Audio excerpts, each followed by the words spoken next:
Okay, well, it's 12 o'clock, and it looks like we do have a quorum here. Mr. Secretary, how would you like to handle the attendance? I'll do that. You'll do that? Okay. I told Susan I would take Okay. minutes now. Okay.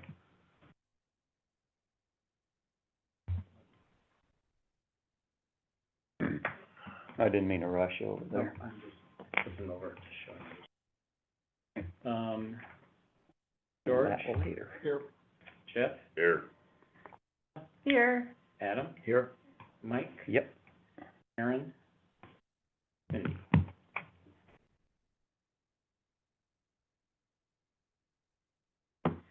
All right, the agenda, everyone received in the mail. Anyone have any additions or questions about that? Okay, do I have a motion to approve the agenda? So moved. Second. Been seconded. All in favor? Aye. Aye. Anyone opposed? All right, cool. Anyone on the line to talk with us? No, there is not. Okay. All right, well, I think we all know why we're here, and you have all the information, so I'm gonna kinda... Well, and Brandon has And Brand, his yeah. pieces too, so, Mhm. Not as much as Barry. Yeah. I guarantee I'll talk more, but I think you probably have more information. So, the format that I've met a couple times with Brandon on this, a couple times with Mike, is the first part of this will be mostly just presenting information, starting with Central Air Service kind of core information, and then getting out into other areas of data, whether that be marketing data or current state of who's bidding in AS, and ending more towards bringing up what we've done the last 2 cycles of EAS bidding. We've had a scoring sheet kind of bringing us. Then, last quarter of our time really just allocated to discussion, questions, answers. It doesn't mean I'm not expecting lots of questions throughout, but just kind of give you an overview as to how I see this flowing. So kind of lecture and instruction early, and then more discussion towards the end. There's a variety of different levels of experience in the room. How many of these have you gone through now, Jeff? I mean, you're the longest Probably at least 3, but. serving board member we've had, so. And the rest of us have never been through one at all. Or we're just on the board. Yeah, Well, those of us here in the No, I room. think Alyssa went through just. Alyssa? beginning. Well, we Alyssa went, came on when I did. but I think that was right at the beginning of, like, it would've been You 2 years were ago, like right? a Yeah. couple months in, so Yeah. it was all thrown at you at the time. Yeah. Mhm. Do we have printed documentation of what you're gonna provide Yes. today so we can? There are, Great. so.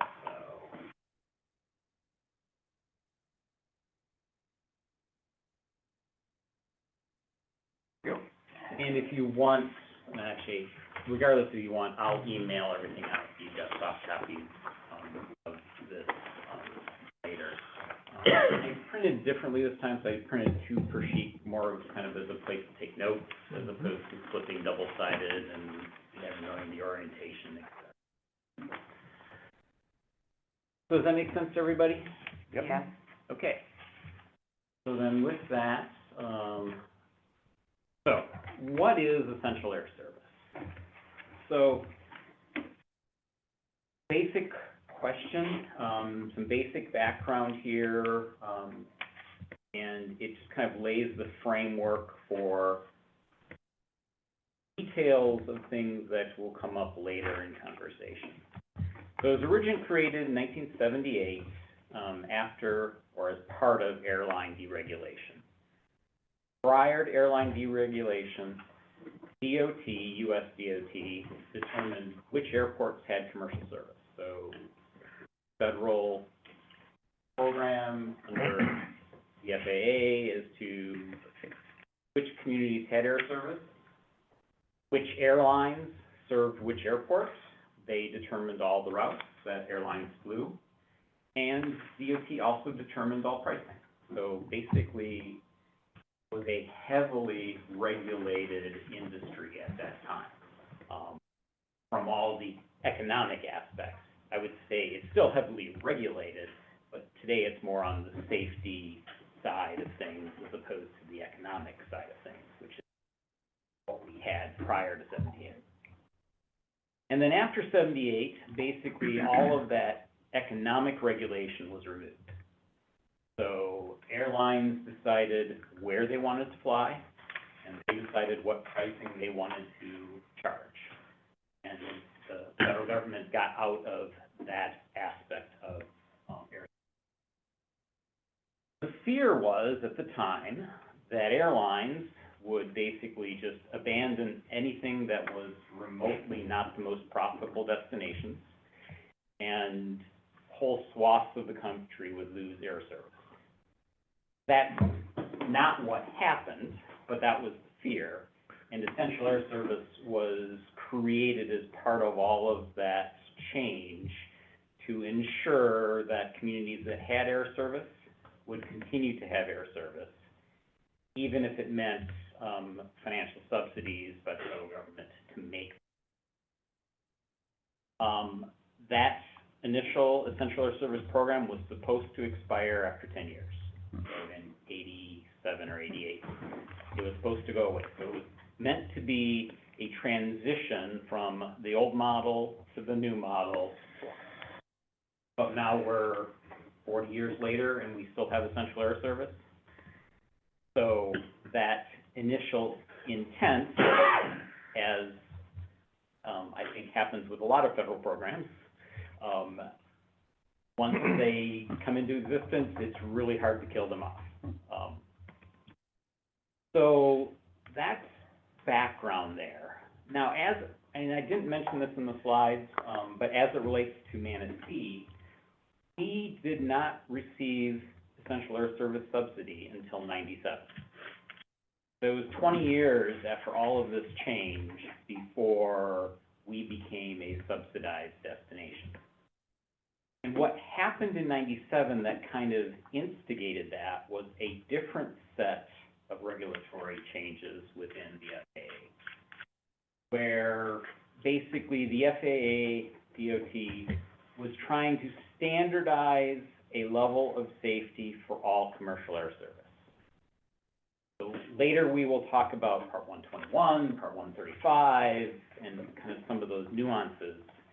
But it was at this time that basically any aircraft carrying scheduled passengers that is larger than 9 seats must operate under consistent rules across all aircraft carriers. For 97, there was basically two parts of the world. There was the big guys and then the little guys, and the little guys operated under Part 135, and the big guys operated under Part 121. Great Lakes, who was our carrier at the time, was a small, they operated 19-seat aircraft, was one of those small operators, and the cost to them of basically making that transition from the less stringent rules to the more stringent rules basically pushed them into a cost structure that was not sustainable for small communities. So what pushed us into EAS was a different set of rule changes that made things economically not feasible, as opposed to what was originally thought of when EAS was created back in 78. Does that make sense? Mm-hmm. Mm-hmm. Okay. So then, who is eligible for EAS today? So back in 78, it was every airport that had commercial air service as of the date of deregulation. Today, that's no longer the case. So it is, to be eligible for EAS subsidy, have to have been a subsidized airport prior to 2012. So in 2012, they basically changed the rules and said no new airports will become subsidized. The reason at that time frame was, there was huge mergers going on in the airline industry. That is roughly the time that Delta and Northwest merged. As part of those mergers, they were turning small communities left and right over to be subsidized. So the number of EAS subsidized airports practically doubling every year. And federal government basically said, no, stop this. And it is interesting, once that rule has come into effect, I'm not aware, and I'm sure there are a couple exceptions, but I'm not aware of any community that's lost air service since that time. So what was really happening is the airlines were taking advantage of free money, and they said, well, if we can get paid to do this, let's do this and get paid for it. And now that, you know, they can't no longer get paid for new communities, suddenly they find it possible to still serve everything else. But that is a change. So a small airport that's not subsidized, the state, the smallest that's not subsidized is probably Marquette. They could never get EAS, even though every other airport in the UP is subsidized, Marquette could not because of other eligibility rules is you have to have at least 10 passengers per day if you're an airport outside of Alaska and Hawaii. There's a lot of rules in the regulations that are specific to Alaska and Hawaii because their circumstances are unique. Alaska has airports that are remote, or communities that are remote, that their EAS may be like 4 flights a week with a 4-passenger plane. But it's specific to their needs. The lower 48, though, falls under the same rules. And then there are some subsidy limits that vary based on certain factors. So the first is there is an overall max subsidy of $1,000 per passenger. If you exceed that, you are no longer eligible for EAS. You're basically forever kicked out. There is also a $200 per passenger subsidy if your airport is within 210 driving miles, so it's not direct miles, it's not air miles, of a large or medium hub airport.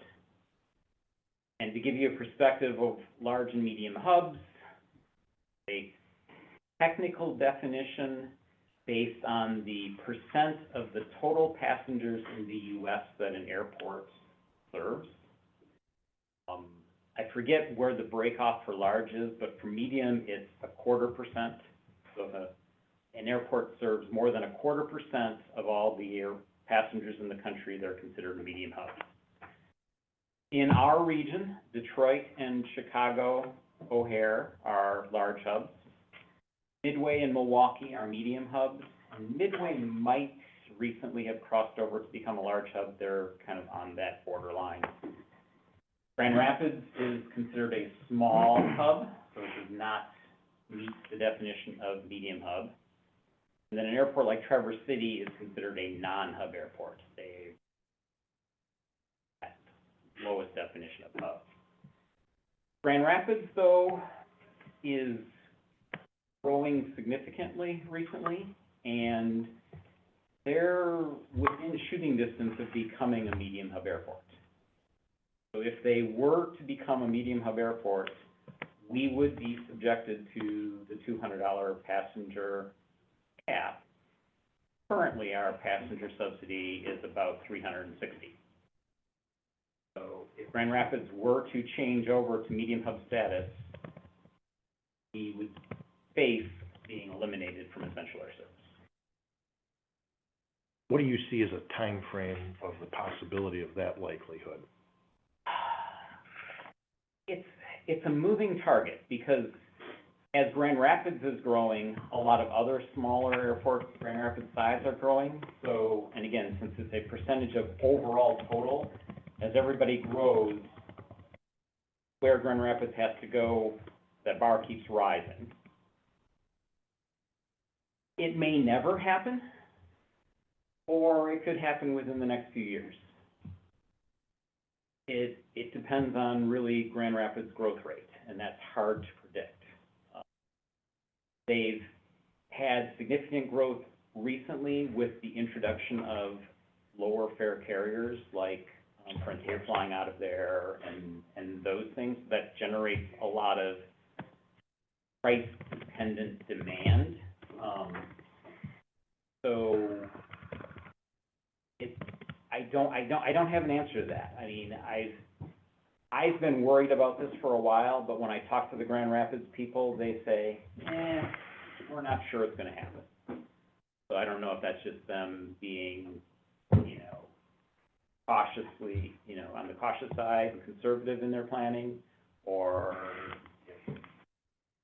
so I don't have an answer. But it could happen, and it has impacts if it does. Sorry I couldn't provide a better, clearer answer on that. No problem. Any other thoughts on this slide? And then the last thing is, if you're within 45 miles of a large or medium hub, you're not eligible. That most likely would eliminate Muskegon if Grand Rapids became. So if Grand Rapids became a medium hub, you said the potential impact to us is that our subsidy would be reduced from the $360 per person, or that, I thought I heard you say that our designation could be eliminated. Well, if we couldn't find an air carrier willing to provide service Gotcha. for $200, Gotcha. then we would not have service. And so how do you bring that per passenger down? You either need to increase your number of passengers, or you need to reduce the cost. Both of those levers can be moved. Okay, so we've been talking about essential air service, but I haven't really defined what it is, other than broadly, it's air service, small community. There are some technical definitions that are important because they do impact us and have impacted us in the past. So first off, it is scheduled air transportation to a hub airport. And I put scheduled air transportation in quotes because that's actually a technical term.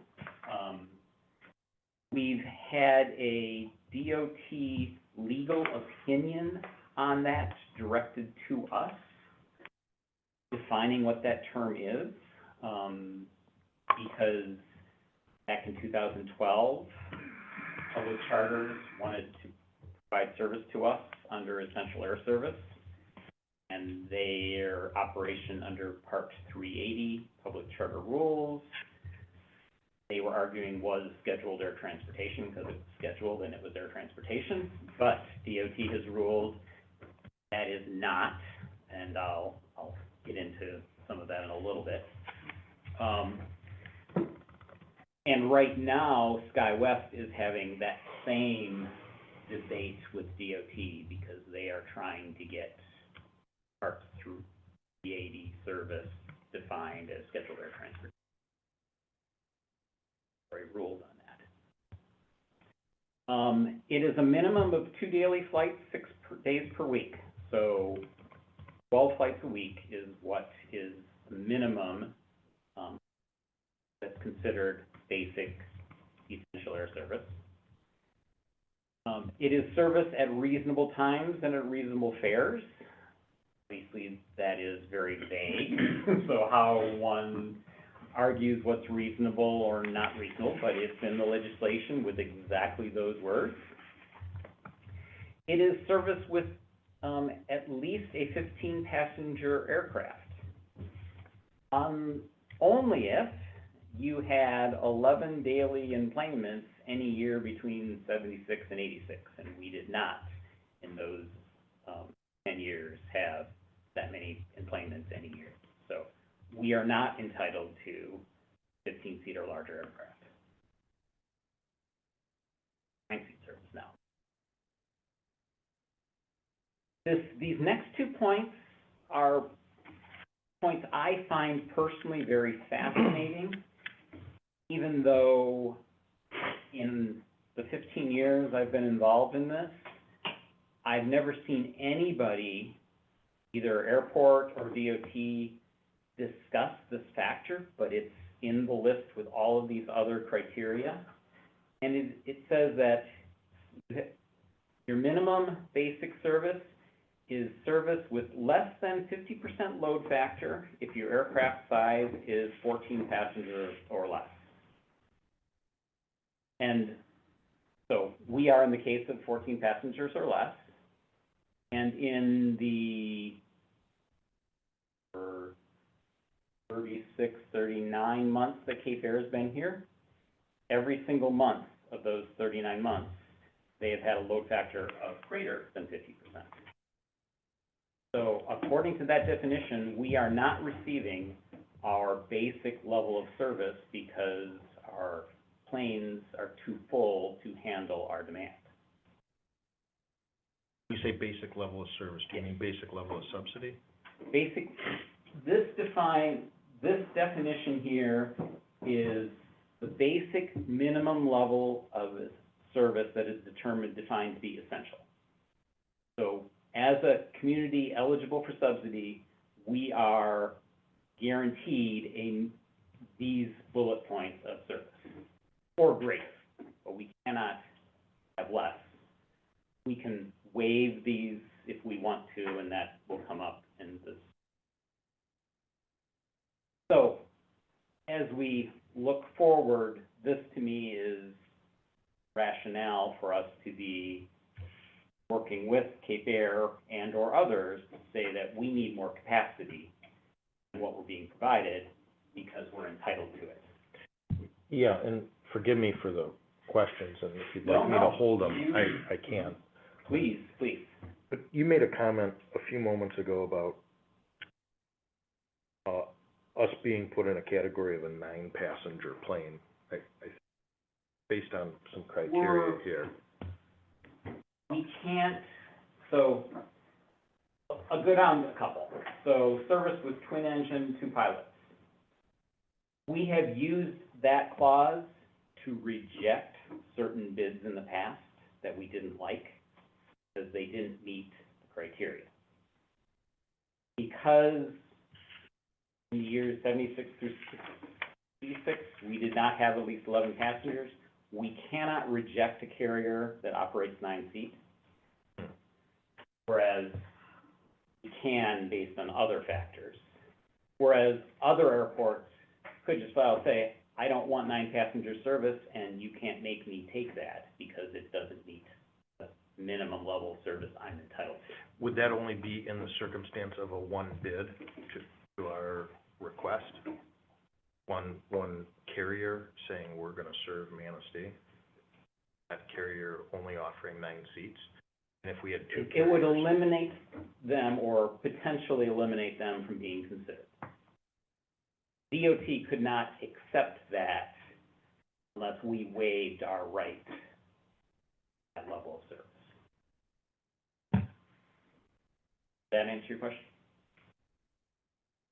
Is that the minimum, the 9 seat? If we wanted something bigger, we could, if Oh, someone yeah, was to bid, yeah. all of these things are Exactly, minimums. okay. They define the Right, lowest level of service we are that you're entitled gonna to. be, We can right, have anything better than that. right, but this is your absolute minimum Right. that you would get for, and still qualify for the subsidies, right? And- Cape Air Yes, still yeah. qualify for the now. Yes, subsidies. yes, yep.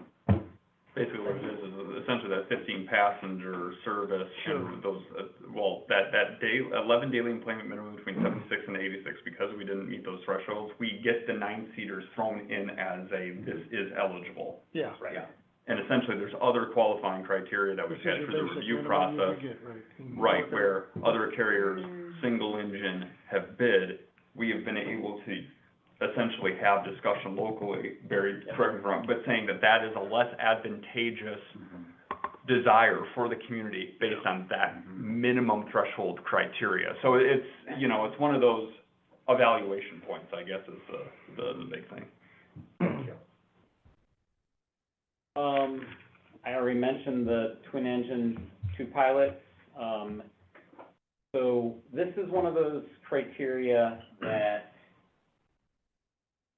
as long as you've never had service, and I think it's more than 60 days with less than this, you're entitled to this. And as of now, we've never had service for more than 60 days with less than this. If we ever accepted a carrier or a situation that did have this, we would then lose that ability going forward. And that the two pilots is in some ways less critical because that's just an economic decision as to, how many people are being paid to operate in the aircraft. Two engine versus one engine, that eliminates whole classes of aircraft that are generally less desirable. So we still have that veto ability. We've never waived that. Therefore, it's probably something important for us to consider when we look at different bids. And then not that this really matters to us since we're fairly close to sea level, but, the mountain area where you're operating at higher altitudes, if the operation is over 8,000 feet, pressurized aircraft are required. Okay. So, I'm now going to go into some of those details on that scheduled air transportation definition. And this ties back to a comment I made earlier about when we became subsidized in '97. That was when the FAA kind of reorganized the rules around who could fly under what sections of the code and be tied into higher levels of safety and regulatory oversight versus lower levels. And that's basically that Part 121, Part 135 designation. Roughly, think of Part 121 as what you think of as a commercial airline. That is what they operate under. Part 135 is generally what commercial general aviation operates under. So all of the private charters that come in here, be they jets, whatever they are, they operate under Part 135. In the world of commercial air service, though, the cutoff of Part 121 is 10 seats. So if an aircraft has 10 or more seats, it must operate under Part 121, being scheduled air service. If it has less than 10 seats, it can operate under Part 135.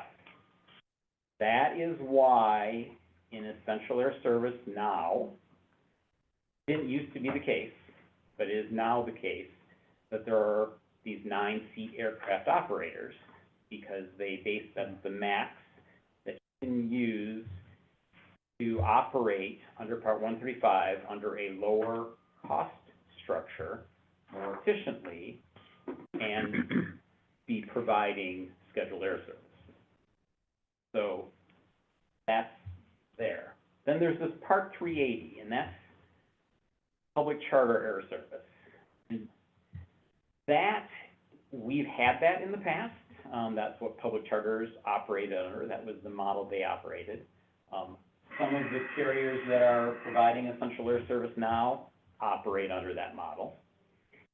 And it's kind of a gray area in between 121 and 135. So it allows you to operate under Part 135 up to 30 seats.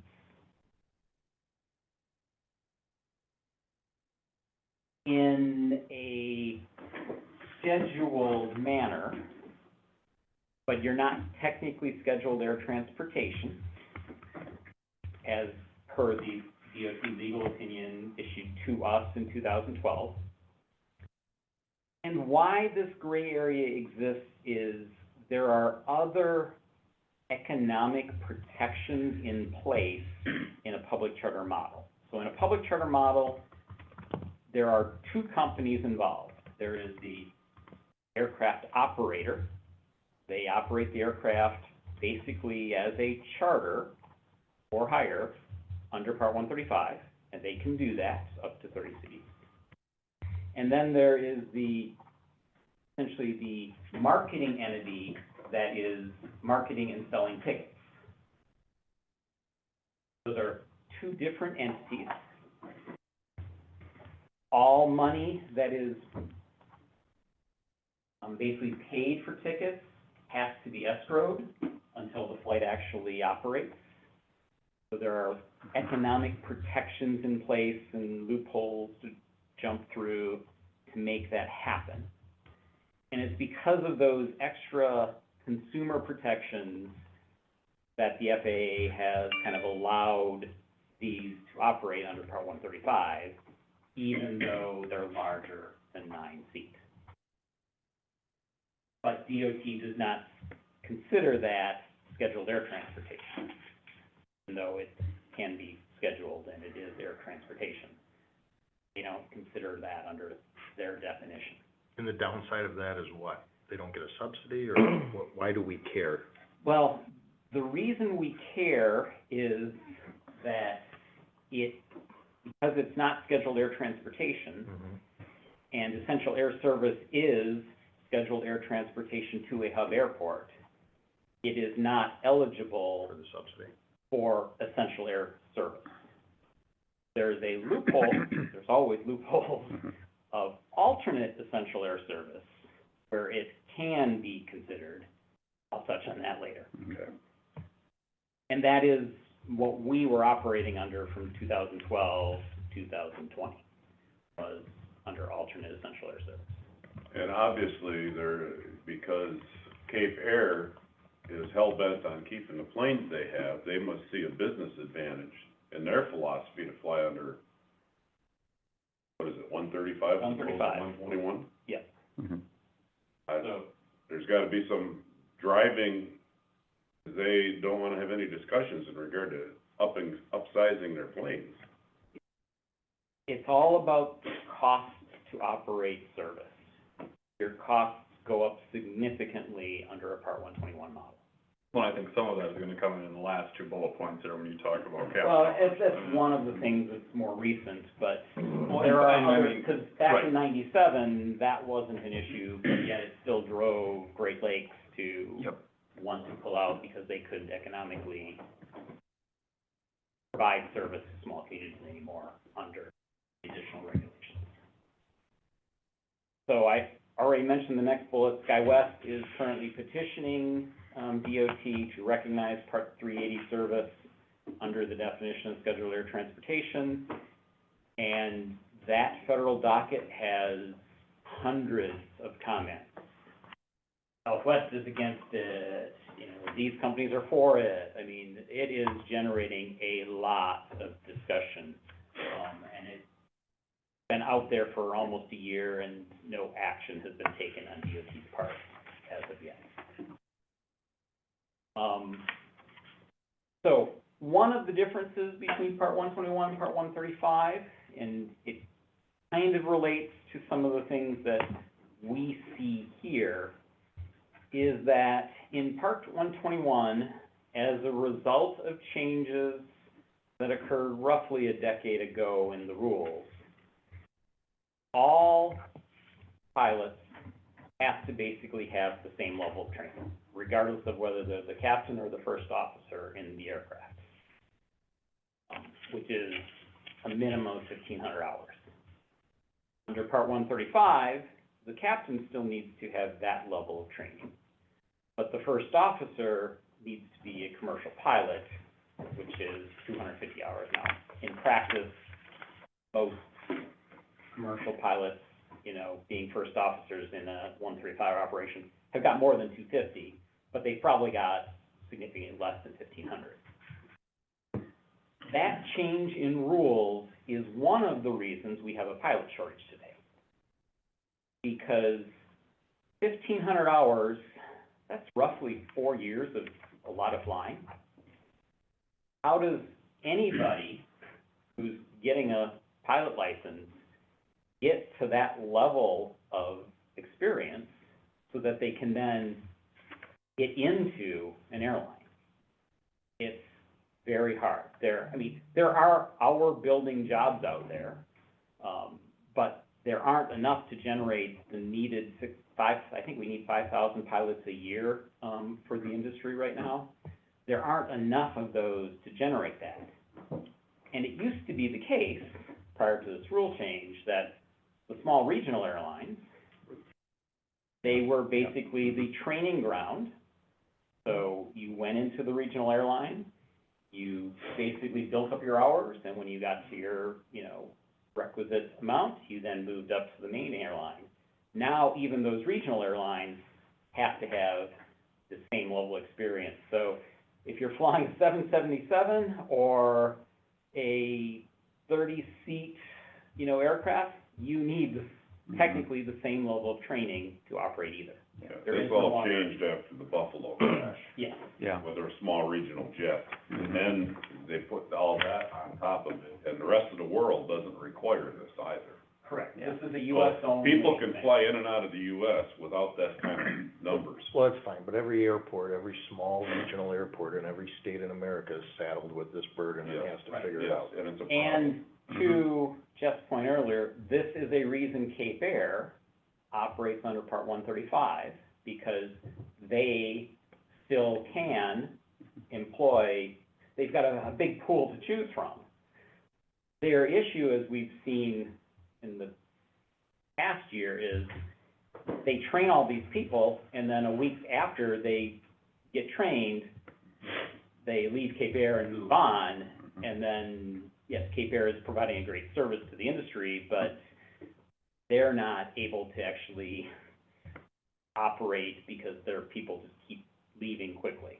Now, part of that is a compensation issue, but again, if it's the same level of requirements all the way up, there's no way Cape Air can make enough revenue flying 9 passengers to compensate at a level that is commensurate with someone flying on a 180 passenger aircraft. I mean, just revenues don't make sense for a cost structure that's flattened.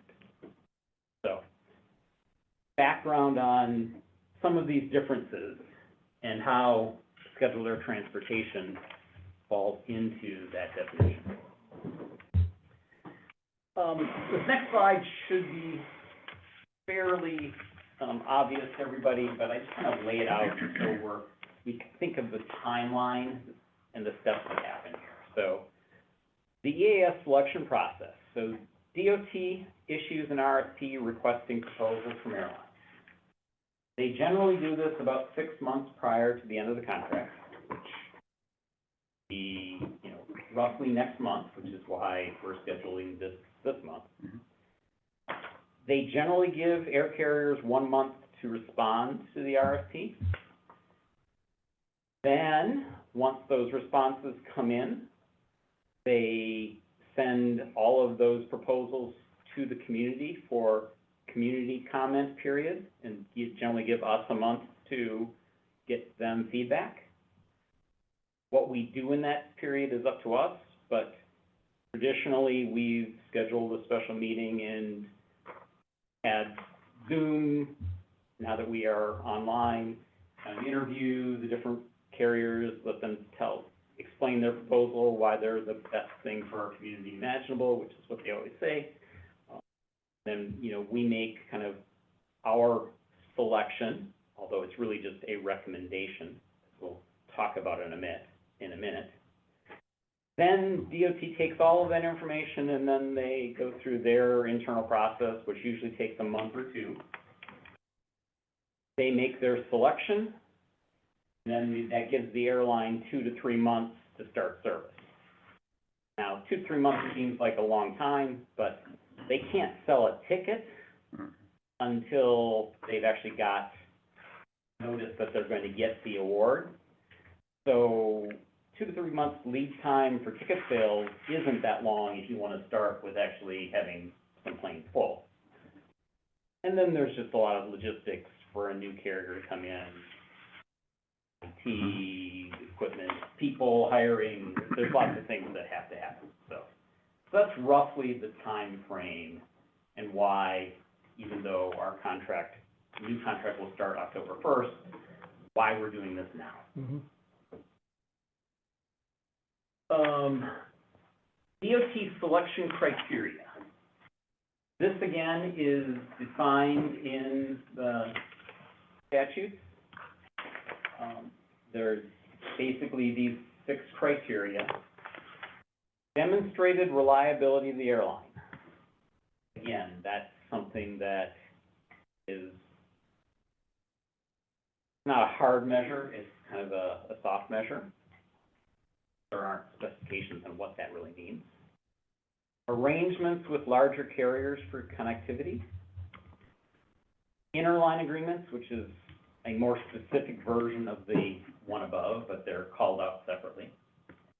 Local community preferences, so what the community says they would like is a criteria, but it is just a criteria. The airline marketing plan they're supposed to consider, and then, what the cost of the proposal is. So DOT looks at the bids based on these criteria and makes a decision. Generally, local community preference weighs, I think, more heavily than others on this list. But I have seen DOT make a decision that was not the community's recommended choice. So the community doesn't always get its way. Often that is cost-based, where the community says, we want this, and it costs twice as much, and DOT says, no, you'll get this because it costs half as much. But generally, what the community wants is usually what will happen. Okay, essential air service versus alternate essential air service. I mention this not only because we've done both in the past, but there are carriers out there that are potentially desirable for us that operate only under the alternate essential air service model. That comes with pros and cons. So, EAS, Standard Essential Air Service, is a contract between DOT and the airline. So the airport really isn't involved, other than we get a say in saying we like this one. But DOT chooses, DOT pays the airline directly, the airline is responsible to DOT. We don't have any sort of contract in the matter with the airline per se. We don't really have any say. We're just kind of observers of the service that happens at our airport. Alternate Essential Air Service is a contract, a grant, directly between DOT and the airports. So we receive the money, we're the fiduciary, we then pay and provide, contract with, whatever it is that is deemed the alternate essential air service. Alternate EAS is a subsidy for transportation to the community. DOT needs to approve the plan. It can subsidy, I kind of really missed a point here in the bullet. It's not limited to really anything. So all of those rules earlier that I've talked through about what standard essential air service is, they don't apply to alternate. Alternate can be anything we dream up that we think makes sense for our community. In the statute, it talks about you could have scheduled bus service, and we pay for that under this program. You could have whatever you could think of, and it would fit as long as DOT approves. So if it's too crazy, DOT may say, no, that's just too crazy. But this program is designed to promote creativity and thinking outside the box in ways that the standard program is just locked down, this is what it is. The one caveat is that from a dollar perspective, they're not gonna spend more than what the bidding process says kind of the going rate for service at your community is. So the way they do that is when EAS comes up, they'll put out an RFP, solicit bids, and those bids kind of end up being kind of the base level of money a community could use to do an alternate program. So that kind of sets, the bidding process kind of sets the budget of what you have to work with. How is that disadvantageous? It's not, you Okay. know, I mean, I just wanna make sure I No, wasn't missing it's just- something. we were the first airport to ever use alternate EAS. In America? Yes. And so DOT created a lot of these rules as we were working with them on this. The program had been technically on the books for 10 years, and no one had ever done it. Is that when we had Frontier? No, that's when we had public charters after Frontier. After Frontier left, we were presented with not much in the way of options. We had public charters come in and say, we can operate 30-seat aircraft, but DOT doesn't consider them scheduled air transportation, ruling we got. Thus, if you want us, this is an avenue to do it. We kind of walked down that path together. It took a while. We had like a 2-month gap in service where we had nobody because DOT hadn't yet approved this because it was completely new. And why did we leave or discontinue that? We were with public charters for 8 years, and we left because they ultimately couldn't provide some of the things that we needed to grow. So we did better with public charters than we had really in the past, other than the Frontier year. But we had basically reached our limit. Growth had stagnated and was actually declining a little bit. COVID hit and everything fell apart, but, there were, with the company public charters, there was a lot of drama, let's put it this way. Because public charters was that company that is the marketing and sales part of the public charter model. Having them find somebody reliable to actually operate flights was problematic. We had 4 probably different operators during that 8 years, where someone would start, do well, and then for whatever reason, not want to do this anymore, move on. Public charters would then scramble to find a replacement, fill in gaps in service with whatever they could find for a month or two. So there was just a lot of, and all of that impacted quality of service. Reliability is And never not a good thing reliability in the airline business. Right. Yeah, In what years And- was that? a few years ago. Yeah, It was 12 to 20. Yeah, mhm. And then the other thing is, public charters didn't have the relationships with major carriers to basically provide a Seamless. seamless connectivity. So the interline, their technology platform wasn't up to it, and they were just a small little company and couldn't get the time of day from a larger airline, so we never had easy connectivity. We compensated for that at the time by going into Midway, kind of a different, area hub, where Southwest was the dominant carrier. Southwest doesn't cooperate with anybody, so nobody would have gotten an interline agreement with Southwest. But because it was Southwest was more considered a low-fare carrier at the time. That's less so today. They're really just one of the big four now. There was some desirability of that.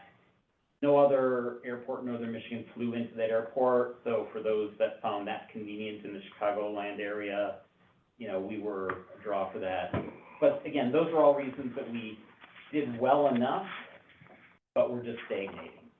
So we really determined in the 2020 bid cycle that we needed an airline that had connectivity for us to grow. And there was an extent, I mean, there was a lot of discussion around the public charter bid with the other bidding carriers in 2016 as well. I mean, there was a lot of discussion around interline agreements, I mean, and, you know, equipment, I mean, all of it. That was talked about a lot at the And we board were hoping in level. that previous, that maybe they would address, hopefully, those issues. And it was kind of, you're right, it was really that previous cycle where we were basically giving public charters an ultimatum saying, you need to improve in these areas for us to continue to partner with you going forward. And they couldn't deliver. Stagnation, and we couldn't grow. Good questions. Anything else on this? Okay. There's a lot of little things within Essential Air Service and related things that are there, like alternate, some things that no one's ever tried or few have tried. This is one I just mentioned. It really isn't relevant for us today, but you should be aware of it and it should be in the back of your mind, is that there's this Community Flexibility Pilot Program. An airport can directly get 2 years of their Essential Air Service subsidy for them to use however they want. So for us today, that would be like $9 million. We could get DOT to write us a check for $9 million. We would be out of the EAS program for 10 years in exchange for that $1 million, or $9 million. So what would we do? Why would we do that? One airport has used this, Visalia, California.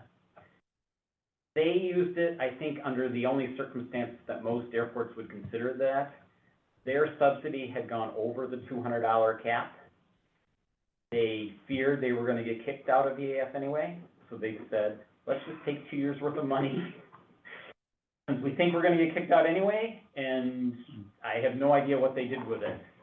It's interesting, they're actually eligible to get back in the program in 2.5 years, so it's just a 10-year hiatus. It doesn't mean that it's forever. It's not like you're completely eliminated. But it's always something to have in mind as these other things go around that could impact our future ability. You know, there's some of the other factors that come into play. Correct. If Grand Rapids becomes that would be one. Yep. and we're going to lose it, it'd be this is the Hail Mary call. Right, right.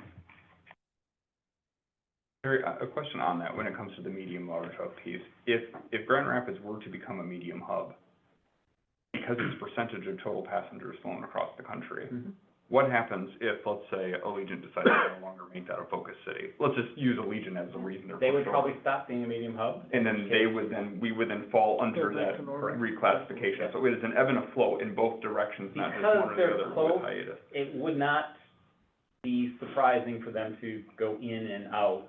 Sure. If they're growing, you know, to go in and out until they grow sufficiently that Yep. they're safely within. Yep. Do we track those passenger counts, graph it out, and look at trends in relation to population growth and tourism down there to give us a little better understanding? I look at the raw numbers, but not in context of other things. It's economic, you know, market cycle dependent, so, you know, everything, you know, as right now, southwestern Michigan is actually probably the bright spot in the entire state, not that there aren't areas of southeastern Michigan that have bright spots, but southwestern Michigan is generally, I think, considered a shining example, more so than southeastern Michigan. So that tends to drive all aspects of the local economy. But that's more of a relatively new phenomenon in the last 5 years or so, where that's kind of, but again, because it's this percentage across the country, what has to happen is that area has to be growing better than other comparable areas. That's the hard part, and as Barry mentioned, those other Grand Rapids-sized airports are kind of at that same point of like, okay, you know, it's easy to look at Grand Rapids isolated, big terminal expansion, there's efforts being done. Oh, they're gonna grow this much % per year. Right. But like, I'll take Yeah. this year, for example, Detroit Metro grew faster than Grand Rapids did. Detroit Metro was really coming off of COVID era, you know, downturn. This year, they really caught up. Grand Rapids had a lot of growth the last couple of years, even through COVID, with all of their new entrants. This year, you know, so actually Detroit growing at a faster rate pushes that overall number for Grand Rapids to reach higher because they're capturing a larger percentage of the overall US number. So, again, it's really hard to predict. So, moving on, kind of switching gears here a little bit. This is now looking at essential air service within our region. I'm basically picking the airports in Michigan and Wisconsin to represent our region, because we're northern, we're not flying into Canada, so we're all kind of going south in some direction, whether it's Michigan or Wisconsin. And a lot of the UP just overflies Wisconsin anyway, just because of our geography as a state. So, just so you know what the landscape in the area is for essential air service. So, start with Alpena. They currently have SkyWest, and you're gonna see this repeated a lot in here. Currently have SkyWest. They are, as of this past fall, now operating 70-seat aircraft. That is the smallest Delta flies in its system as of October. They have the minimum number of flights, that 2 per day, 6 days per week, so 12 weekly. And in practice, what that usually means is 2 per day weekdays, 1 each on Saturday and Sunday. So it's not like there's 1 day with no flights and the 2 flights. It's averaged out. There's at least 1 flight every day, but usually weekends are the low period. They fly into Detroit, branded as Delta, and their subsidy is $5.5 million per year. They have had about 25,000 passengers. They were actually closed like for 6 weeks this summer. The whole airport was closed as they were having major runway work done. So this year's numbers are tanking, but that's just a temporary thing because of that construction. Their contract is actually up for renewal the same date as ours. So they're actually on the same schedule for renewal as we are. Escanaba, SkyWest, again, 70 seats. Difference is that in the western UP airports, generally there's some flights to Detroit and some flights to Minneapolis, since they're actually closer to Minneapolis. But because they're within Michigan, there's still a strong demand for Detroit service. Delta, 6.9 million subsidy, 36,000 annual passengers, and their contract is basically to a year farther out than ours is. Houghton Hancock, up in the EDP. SkyWest, they are operating 50-seat jets because they are operating under United brand into O'Hare, United's hub.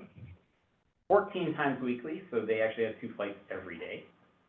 6.5 million, 48,000 annual passengers, and they are up for renewal 4 months after us. Iron Mountain, SkyWest, 70 seats, 13 times a week, so it's not 12 or 14, it's Saturdays, they've got only 1 flight. Again, a combination of Detroit, Minneapolis, Delta, 7.1 million, so it's the most expensive we've seen before. 42,000 passengers, and the dates there, their new contract starts later this week, so that's basically a recent, rebid. Ironwood, the first non-SkyWest, Denver Air Connection, operating both 30 and 50 seat jets, 12 times a week, 6 flights a week to O'Hare and 6 flights to Minneapolis, 7.2 million, the most expensive, I think, on this list. Denver Air Connection has a United interline, so it's not branded United service, it's just an interline, so the planes are painted Denver Air Connection, and much like Cape Air with interlines or agreements with others. And when you say most expensive, you mean that's the greatest amount of subsidy? That is the greatest amount of subsidy. Not cost to the community, cost to the federal government? Cost to the federal government, yeah. 14,000 passengers, so slightly more than we have at 12,000.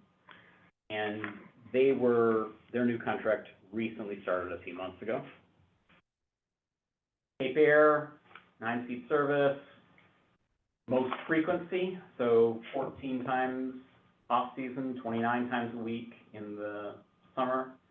O'Hare, our current contract, which is obviously ending, so that will go up versus some of these other ones that are been recently renewed. 4.3 million. American and United, 12,000 passengers, and, we know our dates. Muskegon, Southern Air, 9 seats, the most frequency. They're supposed to have 6 flights a day, 36 a week, into O'Hare, 3.9 million subsidy. So actually more flights, less subsidy, and basically the other ones on this list. But as I've mentioned before, Southern's basically 2 years in the contract never offered more than 4 flights a day, so even though their contract is 6, they basically aren't fulfilling the contract. They are now the smallest airport in the state. This year they did 9,000 passengers as opposed to our 12, and that's declining. Community completely lost confidence in that service. But they entered into a 4-year agreement, but 30, not 9. They're trying to actively get out of that agreement because was contracted. Helston, a little bit interesting case, 70 seats, 12 times weekly, but they are only subsidized October through May. So Delta, SkyWest operate into Helston unsubsidized June through September. They're so seasonal, that. Island. Pelton is essentially the airport that services Mackinac Island. Right. So they're basically a seasonally subsidized airport, 2.3 million, so that's part of the reason for that. But if you look at the total passengers, it's still only 44,000, which is comparable to a lot of the other airports on this list. So in that off-season, there's nobody flying out of there. It's the 4 months of summer that is the majority of their traffic. That's why they need subsidy the rest of the year. And SkyWest Delta doesn't want to just provide service there in the summer and then let someone else handle the winter, because they don't want someone else to get toehold in there and potentially take their lucrative summer business away. Sault Ste. Marie, SkyWest, 13 times a week. Recently renewed, actually it's on the same timeline as Iron Mountain, so that starts, the new contract starts later this week. So then we go, Michigan has 9 essential air service airports, the most of any state in the lower 48. Montana is second most. We have more than any other state. And due to our geography in that UP, we've got a lot of subsidized airports. Wisconsin, only has 2. So Rhinelander, also SkyWest, comparable to the UP airports, service into Minneapolis 14 times a week, roughly the same size, 39,000 passengers. And then there's Eau Claire. And Eau Claire is an interesting one because their essential air service model is completely different. They have Sun Country providing their essential air service, Boeing 737s, but they only get 4 flights a week instead of the minimum 12. So they have waived their right to have 12 flights a week in order to get this level of service. They get 2 flights a week to Minneapolis, which is a fairly short hop. But then they get 2 flights a week per the agreement to either Las Vegas, Orlando, or RSW, and I forget. Fort Myers. It's Florida Place, yes. That subsidy for just 4 flights a week is $6.5 million, so it's the same level of subsidy as the others, even though it's a lot less frequency, but much larger plane. So it's an interesting model. This was Sun Country's first foray into essential air service. It received a lot of discussion and notoriety because it was very different. Yet to be determined whether it's a model that I think will be followed by others, but it's out there and it's in our kind of backyard.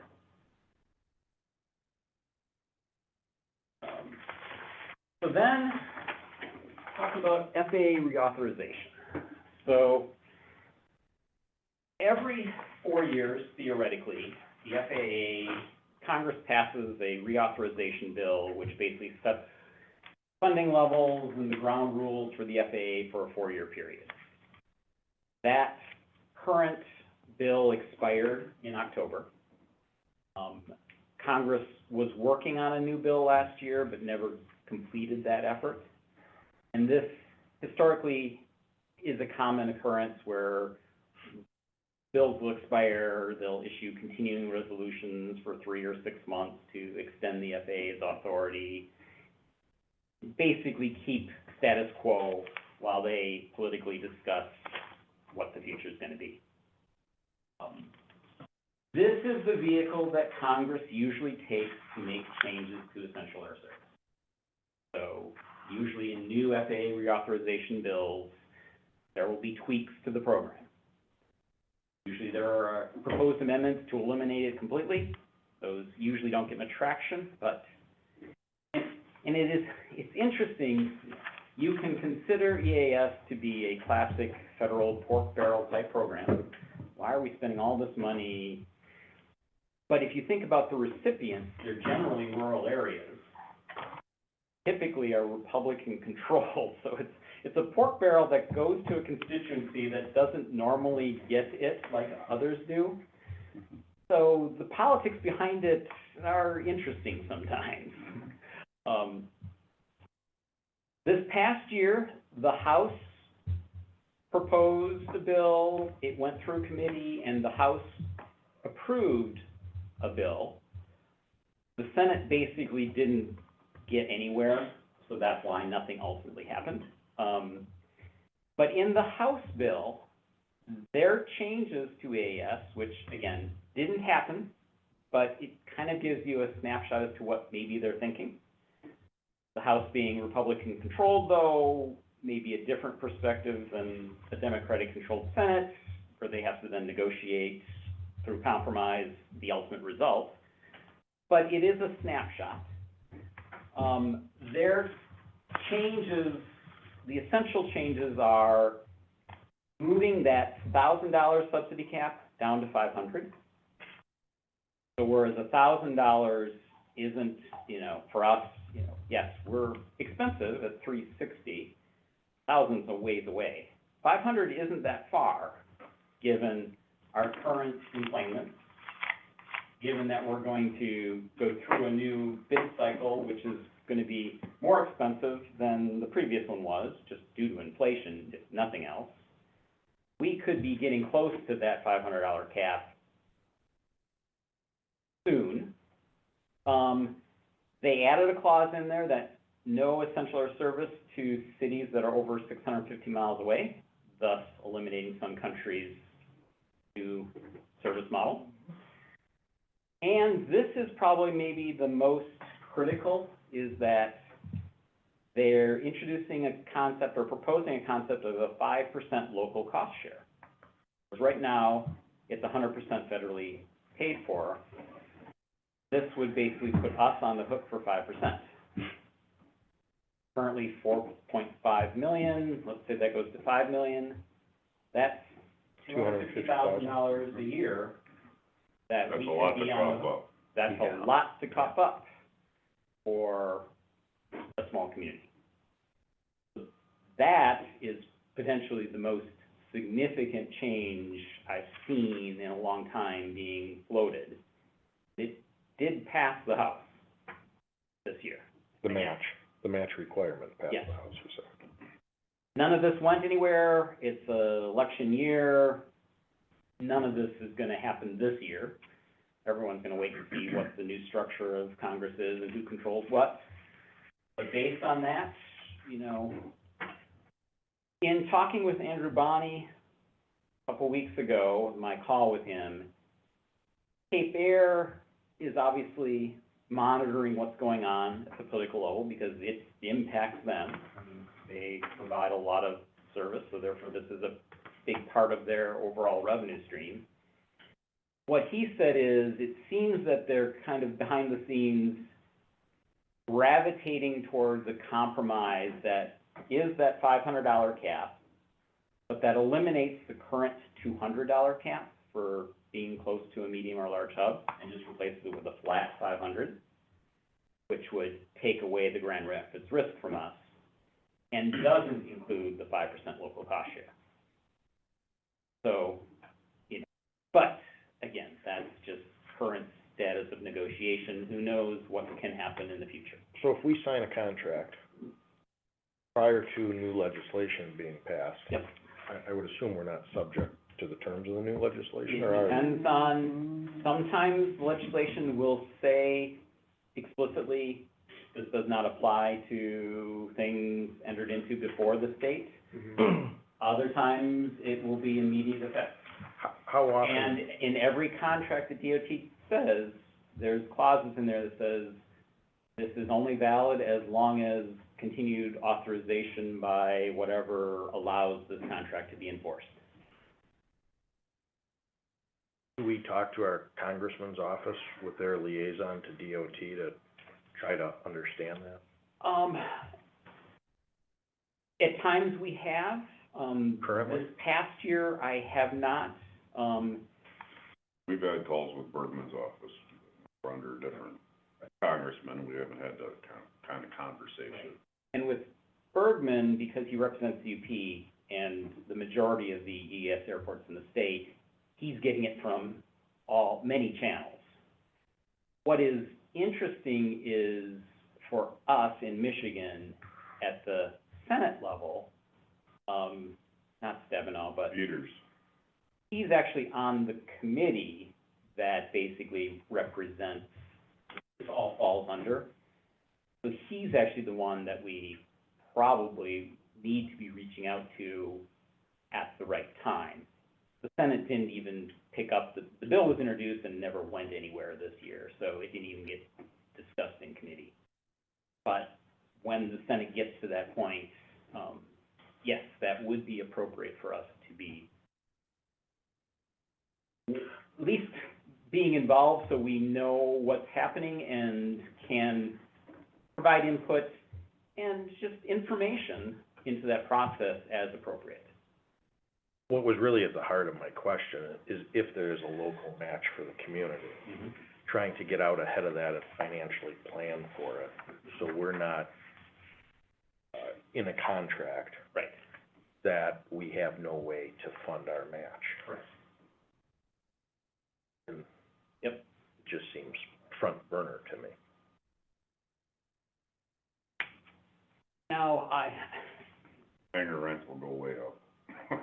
well, No. what, so I'm gonna, I've mentioned this before, but I'll mention it again, is that when this airport became Part 139, which dramatically increased our cost structure, and again, it was because of DOT FAA rules that said, you need to do this. We asked DOT at the time, can we pass these extra costs on to the airline to operate here? Me, sure. Following that same logic, we could increase our fees to Cape Air by $250,000 and use subsidy through Cape Air to pay our local match. Now, does that seem right? No.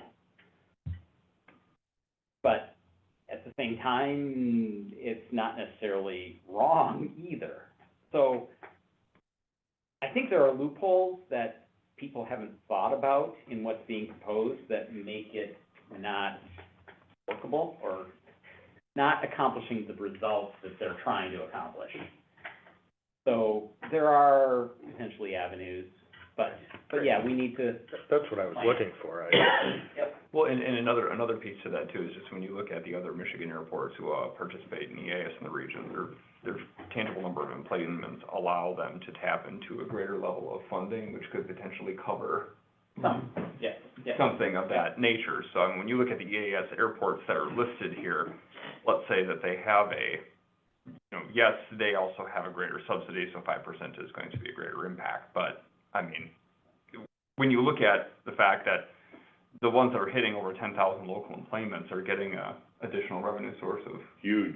Yeah, I mean, and again, I can only speak from 2012, because that's when I kind of came on during the public charters era from the marketing side, but, I mean, it was always the goal of how can we hit 10,000 employments, which there's been, and I'll get into that later. But I'll qualify that, though, is that funding level, those dollars are for capital. They couldn't be used for things like a subsidy, local match.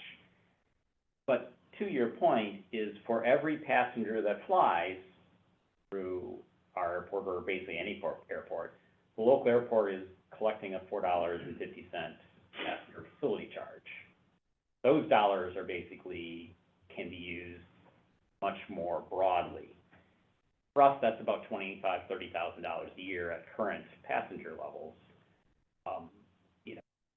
We're at 40,000 instead of 12,000, so that's $100,000 a year. So there are additional dollars with growth. May not be enough to cover, but it's a part of the puzzle. But certain aspects of things that are coming out of certain funding sources, I mean, it's moving those dollars. It's always a shell game. Right, yeah. Okay, that is my essential air service overview. That did take longer than I was thinking it would, unfortunately. So with that, I'm gonna turn it over to you next. Okay. And I can get through mine fairly quick. I mean, so basically Barry wanted me to, he mentioned that you guys had met. And let me. And, he said, hey, why don't you come in and just have a brief overview on just, some of the discussion around the marketing side. Again, we've been involved with the airport for quite some time.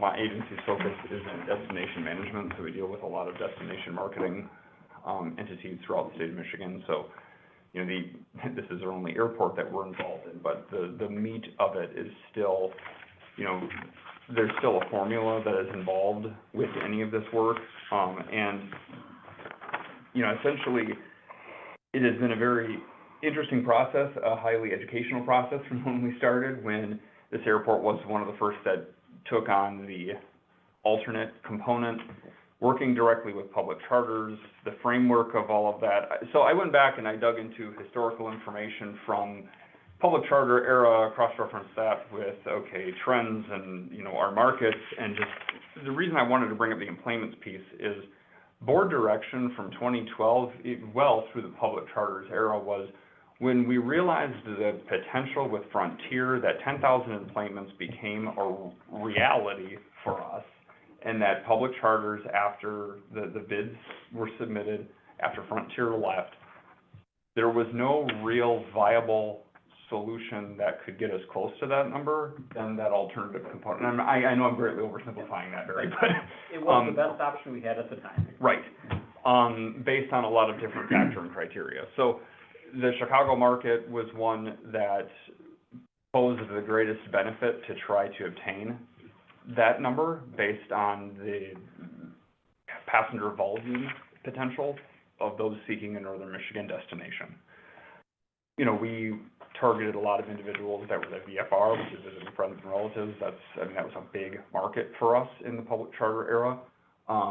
Business was always very challenged during that time, despite marketing efforts, and a lot of it happened to be on lack of connectivity with the main lines. That was what we kept coming back to, was just mainline connectivity was always a challenge. So, realistically, and when we're talking about marketing dollars, you know, we're talking about, you know, $50,000 a year is what we had in the first year. We're down to 25 now, and we're trying to get into a northern Michigan and Chicago market. Not a lot of dollars when you're talking about a DMA like Chicago. So I wanted to pull some numbers from the last few years here, just to show really, when Barry and I met, he said, look through the marketing, through the vein of the fact that we have an EAS discussion coming up, and what are the impacts of that potentially. So there's a lot of that. So when we talk about EAS markets and our carriers, there's discussions around pricing, there's discussion around connectivity, there's discussion around how to be involved at the airport level when there are those discussions. So that was one big advantage during the public charters era, is that we were able to be much more dynamic with pricing than not that we aren't now. I mean, there was certainly public charters would come to the table, there would be a discussion on what's happening in Traverse City, Muskegon, Grand Rapids, and we could try to assess some of those promotions and opportunities to take advantage of. And if I can just interrupt there. Yep. It's one of the benefits of the alternate essential air service model is that we contract whoever does this. So we basically have a lot more say and a lot more input into the service being provided because our contract with them. So Right. basically, as opposed to standard, if DOT to airline, we have no say. So we had terms in our contract that were loose, but, you know, we get to approve what the pricing is. And so we work very closely together because that relationship naturally existed based on the contract. So again, when we looked at some of the historical information, I'm not gonna go through all of this with you because it is here, and, you know, you can digest this. If you have any questions, just let me know. But essentially, what we have realized, especially under the Cape Air era, is that price-focused messaging moves seats and moves eyeballs in a much greater capacity than convenience-based messaging, which, Anything else.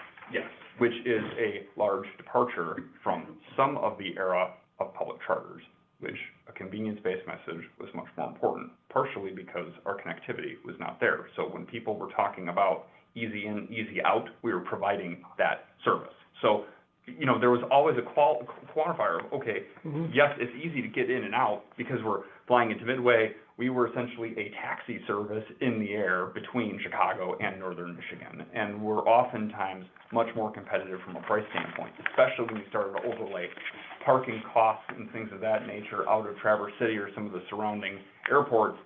We were able to really do well in that market. When we benchmarked some of that against Cape Air, we were having a really hard time in the summer, to the degree where, you know, we dropped most price-focused messaging in the summer because there was one seat at this rate. Again, some of that local dialogue control, not that Cape Air hasn't had that dialogue, but it's just, there's a different pricing structure in the summer versus there is in the shoulder season, and Because we don't have the capacity in the summer to meet our demand, therefore, there are very few seats and they're all expensive, so therefore, pushing a price message when you can't actually get those prices except for one day in the next 3 months, so it turned leads in, people to frustration. right, I mean, it's the exact issue that we run into destination management in the peak summer season. The minute you start advertising an as low as or get it as little as, I mean, they will barbecue you. I mean, people have no problem sharing their opinions on social media. So, knowing that, you know, we really moved to a more convenience-focused message that also pushes connectivity. So, and then we really push a lot of connection-focused messaging in 21. We still did in 22 and 23, but I just wanted to call it the fact that when we had, you know, getting through the early stages of the pandemic in 21, we really pushed a hard connection-focused message because it's something that we did not have for the prior 8 years. And that resonated very well with our travelers through our various social channels. So another interesting nugget that I want to throw in here is that in spring of 21, specifically in late May, we ran this test where we put some dollars into a 2-week social flight to targeted DMAs, Denver and New York, to specifically try to attract an audience that had a tie in some way to northern Michigan, which fortunately, even today, would be more challenging to do this because social privacy restrictions really limit our ability to target quite that hard anymore. Back in 2017, oh man, you could say, I like Traverse City, I like stuff in Traverse City, I can target you in Traverse. That is gone. That is not a thing anymore. So controlling your own audience is something that is more critical now than it ever has been when it comes to some of the framework of digital marketing. If you dabble in that, you will know that for sure. But the, you know, but we did try to look at some of those airports or some of those locations that we were getting through our data saying that this is where people are originating from or searching to try and basically educate them about the service that we had here. Again, with budgets changing, we didn't really push that beyond the launch of Cape Air in 21, but it is something that we did try. You know, as a whole, in terms of the numbers themselves, you know, when we put these across destination-specific clients that we have, you know, these are solid acquisition numbers.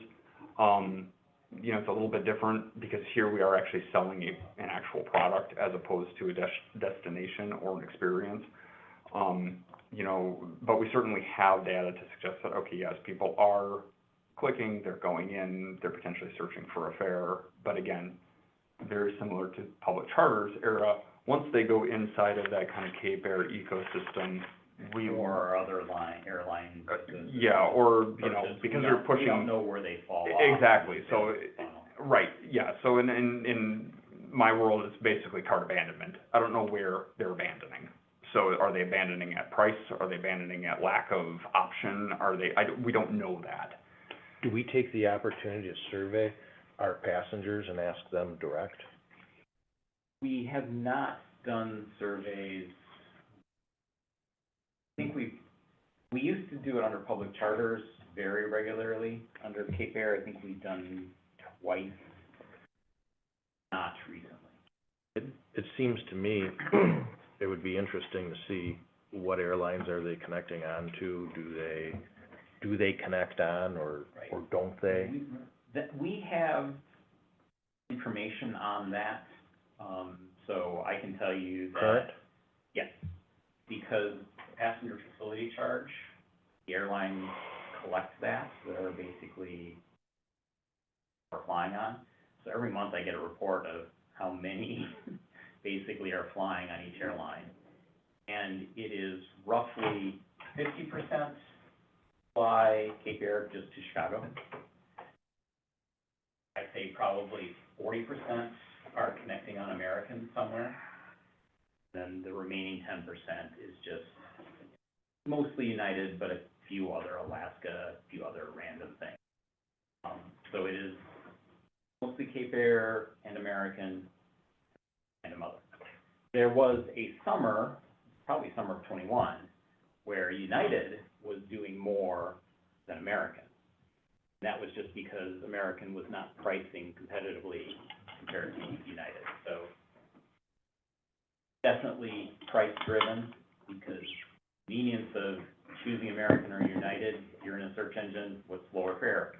And right now, and for the last probably 18 months, it's been American by a wide margin, which is driving that to American being the preferred airline to connect on. But do you think the code sharing has anything to do with that too? Makes it easier and. Mm-hmm. It's not that, the experience of buying a ticket on United versus American No is not that much different. No. You're searching United's website, Yeah. the route same thing. comes up. The only difference is on the American site, it has an AA, Yeah. some number, whereas on United it's, Wait, well, no, for the Cape Air flight, Cape it's Air has a different, something Right. 9, I forget Yeah. what their code is, and then they. So it just probably depends where you're going and the price. Yeah, yes. And that's really, you know, what I think Brandon is saying is that price really drives right. where people are looking. Well, and there's certain pros and cons between nothing, interline, and code share in terms of how Right. that fare is adjusted to the end consumer. Certainly with the UA interline, when we started, we thought that was more advantageous because the code share that was with American was pricing fares fairly high. Once that was discovered, which was, you know, a few months in after, okay, let's start looking at different locations. Once that was brought to American's attention, it took a second, but I think that was, which in the aviation world, that's like tomorrow. That was, I think, adjusted accordingly. And then they became much more competitive in comparison. But I mean, you know, when I've sat through many of these discussions, there have been so many different qualifiers as to which carrier looks the best, and it's been around a lot of different things. Some are strategic board goals, such as, you know, okay, we want the large inject, we need to hit 10,000 employment. There's a new one that's 8,000, which we are within a stone's throw of, which has a different reduced amount from the 10,000 employment capital dollar amount. But the idea was, okay, with that capital, the board can do A, B, C, and D, which could equate to future growth of the, you know, airport. So I mean, there's a lot of different reasons why, you know, we talk about EAS in these discussions, and I think that's one of the reasons why Barry, and I think Jeff, you might have even been the one to suggest that I come over. Someone said, hey, maybe if Brandon wants to come, but it's because I sat in a lot of these discussions, and Barry and I've talked a lot about this sort of stuff, and yes, we look at it from a destination marketing specific standpoint, but I certainly have an interest in aviation, so it's just more of an interesting world to kind of find ourselves in, and there's been a lot of discussion around prop versus jet versus reliability versus equipment, you know, and when Cape Air came in, I mean, one of the biggest advantages was their Technum, when we were looking at them in the 2020 bid cycle. Because the Technum, airplane, their physical equipment, so the Technum P2012 Traveler, that equipment was more advantageous than. Hindsight, it has issues, but. yeah. Right, But what was attractive is it was twin engine. yes. That was, so, Yeah, Boutique was selling us a one-engine plane at the time. Yes. Yeah.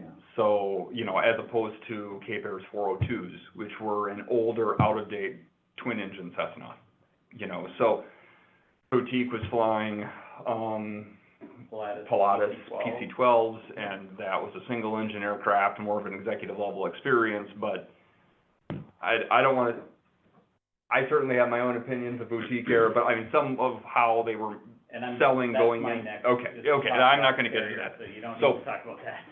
I'll let Barry go ahead, but I guess I just I wanted to let you guys know, just from a marketing overview, of just some of the different things that we have looked at and discussed and been a part of. You know, we've been part of the discussions with Cape Air when they came on board. We were part of the discussions with public charters right when they came on board. We might have even been we were part of the tail end of the EAS selection process after Frontier left. There's been so many different things that have happened over the years that Well, we've learned a lot resulted with Cape Air. The connectivity in- is a huge benefit. Mhm. So if I can go buy my ticket online from Manistee to Paris, I can do that. Yeah, yeah. Mhm. You know, that's Absolutely. a new game changer for us. Yep. Then the question, does O'Hare or Chicago still stay the market? Because we've invested in it for so long, or do we say, you know what? We aren't getting the service we'd like to get because of all the problems that cause from flying into and out of O'Hare. Sure. Do we venture into a different market? Sure. And I've got data later. And then you get the next, Off of that yeah, question. the one after that becomes, well, are we here to service the residents of the county, or are we here trying to bring in tourism? Mhm. Well, it's not an either or question, we're here to Yeah. do both. Yeah. But, and I would argue, the better you have in connectivity, I mean, we've got the 10-month real-time snapshot with Frontier that tells us the market is here. And it's probably stronger today than it was then. It's just a matter of trying to find the right service. Yeah, I'm really curious to know how we went from 6,000 to 21,000, riders here. The plane? Well, in an airport with essentially no connectivity. Yeah. What's Milwaukee? Well, Well, Milwaukee was That a hub. was a hub. That was Oh, Frontier. yeah, Yeah, that was You Frontier's could hub get anywhere in the Yes. US from Milwaukee. on Frontier Yes. from On a Milwaukee. discount airline. Right, so, They had introductory fares of $25 each way. yes. I mean, they pushed the price envelope hard. Frontier had a perfect convergence of what flyers out of northern Michigan were looking for. A low-cost carrier that could connect you into other convenient airports. The minute and the reason they pulled out was because they were taking the Milwaukee hub away, Yeah. Yeah, essentially. So, basically, they acquired another airline, Midwest Express, Mhm. pushed into Milwaukee big time, set it up as their second hub next to Denver, and we're gonna have this. And it lasted a year, and financially, they said, this doesn't work.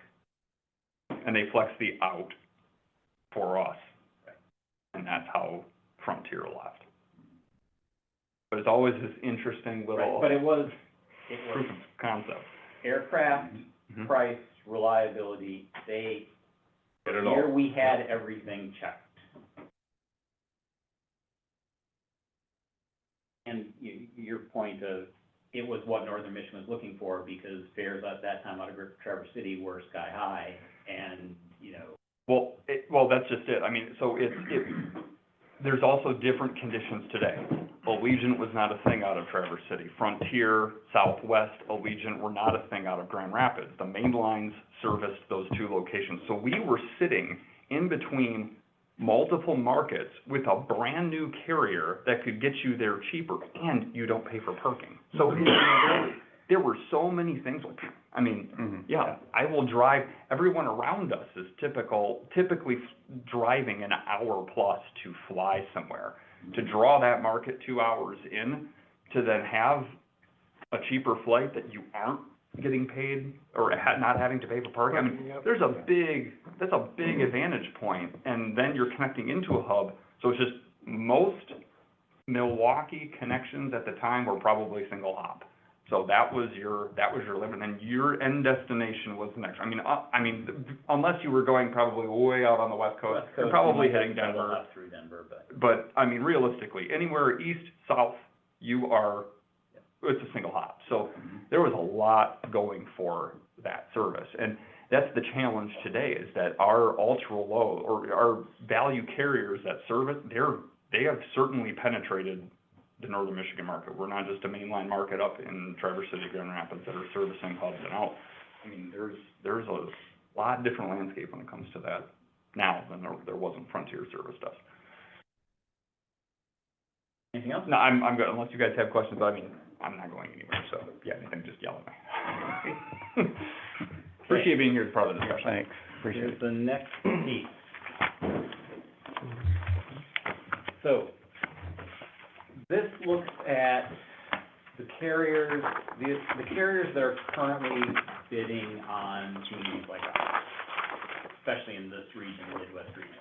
So I've gone through the Essential Air Service docket for about the last year, and kind of pulled out information, which I'm gonna be walking you through.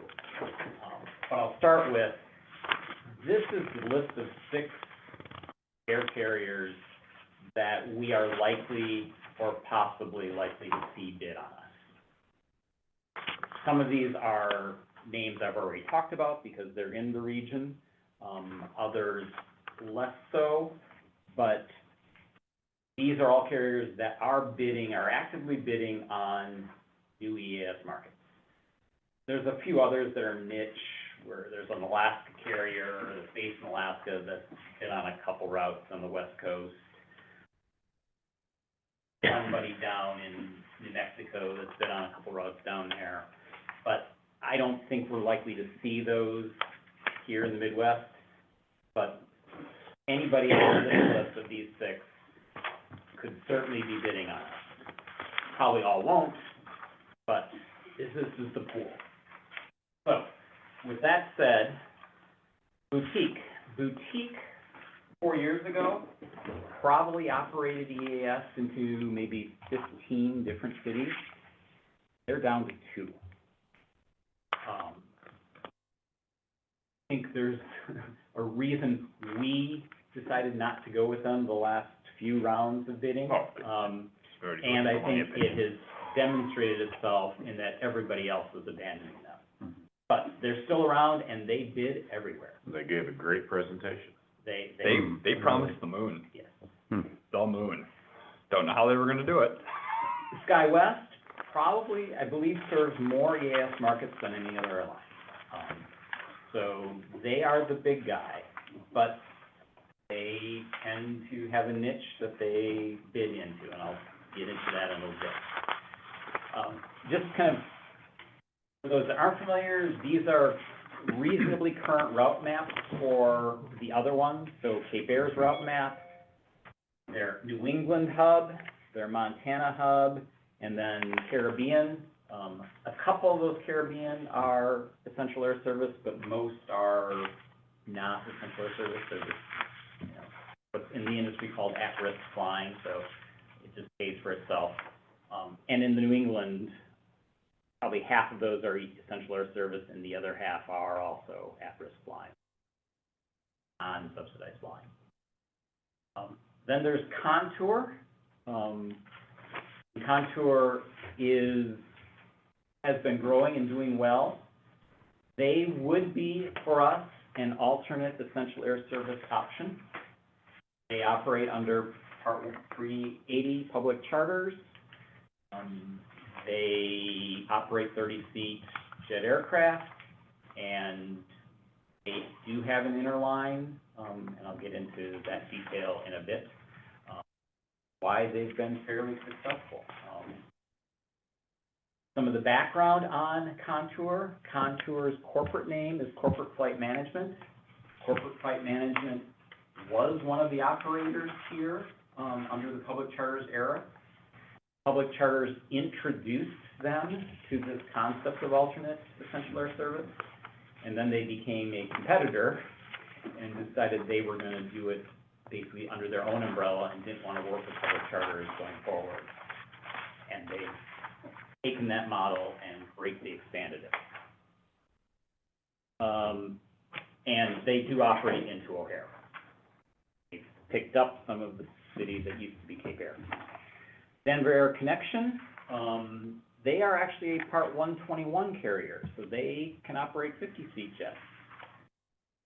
They are not an alternate carrier. They're a regular standard EAS, focused out of Denver per their name, but with what they've done in Ironwood, they operate daily into O'Hare, 1 flight a day. So there's possibility that they could be convinced to bid on us and extend yet even a little bit further away from their hub in Denver.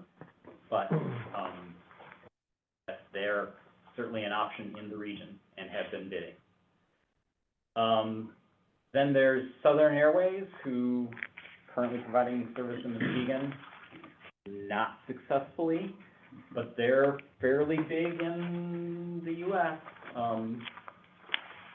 2 years ago now, or approximately 2 years ago now, when SkyWest announced that they were going to drastically pull out of Essential Air Service, which they haven't really done, Southern basically picked up every route they could that was SkyWest, and grew from a number of cities served standpoint tremendously.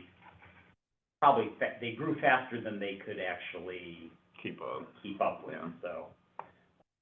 And Southern has recently been acquired by another company, thus you'll see the Surf Air branding. So I don't know if their plans are to rebrand Southern as Surf Air, or if Surf Air is just gonna be the parent. Unsure on that. So, here are a couple EAS bids that have come out within the last month. And I can kind of show you what people are bidding, what type of aircraft, and you got a couple examples of very recent stuff. So there's McCook, Nebraska. It's actually an airport that's smaller than ours. So we've got 12,000 annual passengers. They're at 4,500.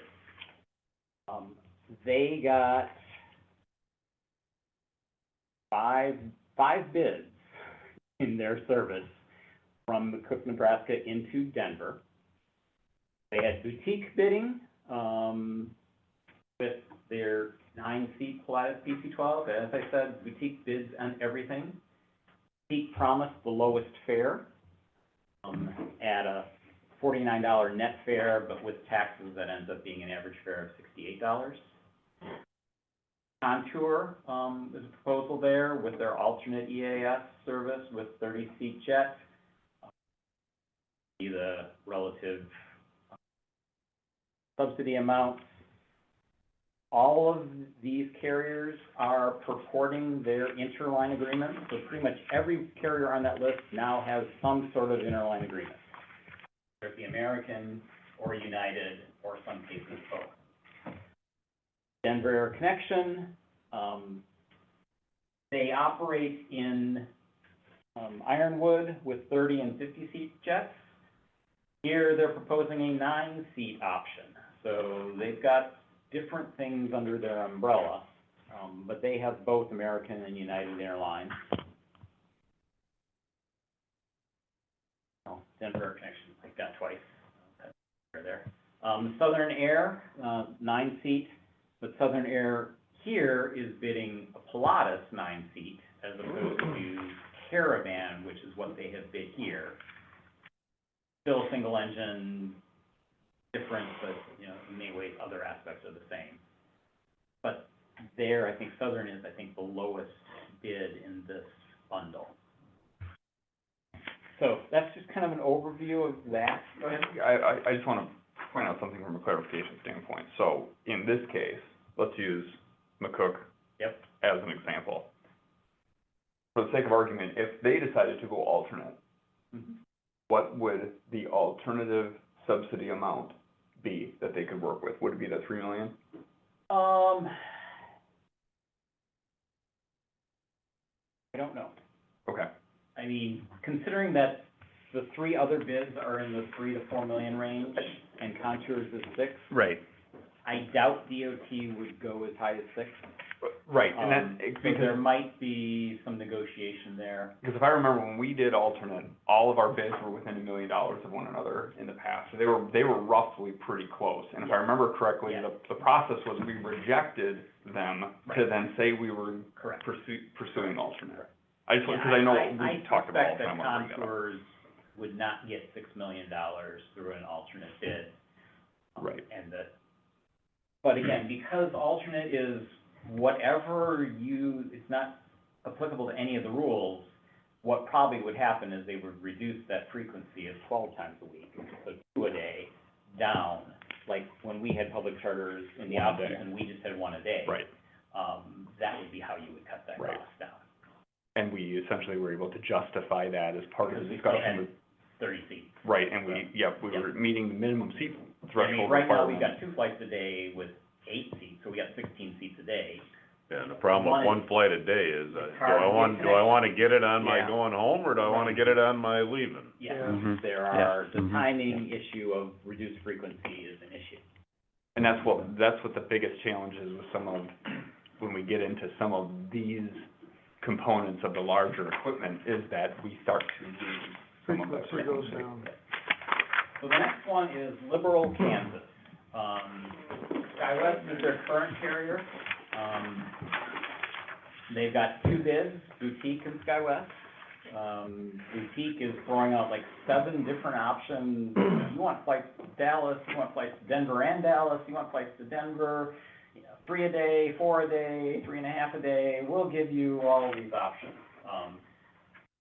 Their Boutique, in this case, is also bidding 2 different aircraft. Their single engine, as well as a twin engine,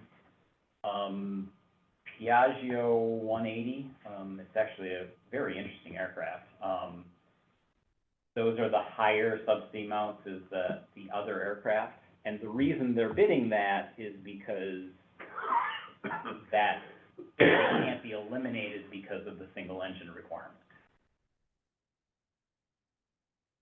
But unless you choose kind of Boutique's cheapest option with the single engine 9-seater, the subsidy level for SkyWest is roughly the same, so. Then there's 2 these I think happened in December, Hays, Kansas, Hattiesburg, and Meridian, Mississippi. So it's actually 3 different airports. All 3 of them currently have SkyWest, and SkyWest did not rebid them. And again, SkyWest is struggling.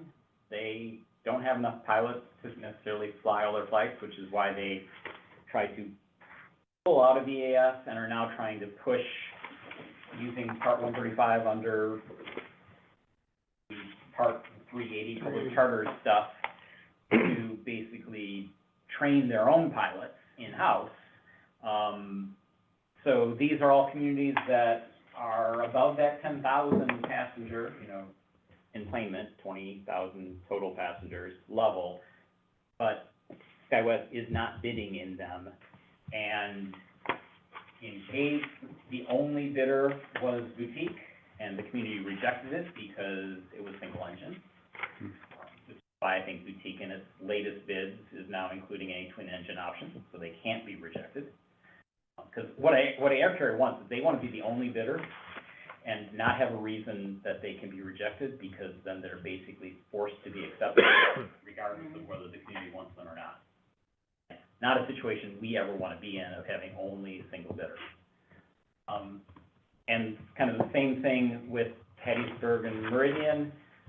They had Southern, Boutique, and Contour bids. Southern and Boutique were both single engines, so they can be eliminated for that. And Contour is not eligible under standard essential air service, so they're eliminated for that. So in all of these cases, these are going out for rebid. So the community said, we're not gonna waive any of our requirements, we don't like any of these, rebid it. And DOT has to, because it doesn't meet the basic definition of minimum essential air service. And I suspect SkyWest may, in 1 or 2 of these, bid the second time around. A question that I've got here, Yes. so just looking at, okay, let's look at Hays as an example. Let's say that, Boutique bids for whatever, well, let's say Boutique doesn't bid. Let's just say they put it out for bid and no one responds. What then happens to EAS in that community? What is supposed to happen is, if a carrier is providing EAS, they are locked in providing that service until a new carrier is found, even if their contract expires. They cannot leave the community. Now, we twice here have had that not work for us, but in both cases, the airline went out of business, stopped operating, and therefore there's no way to enforce someone. Right. So the DOT didn't go down the enforcement route on that. But someone like SkyWest is not gonna go out of business. Yeah. So they're being held into communities that they want to leave, and just can't because no alternative is found. Any other questions? So that's kind of the landscape of airlines out there. Then the last thing I'm going to show is some market data that I pulled together. Okay.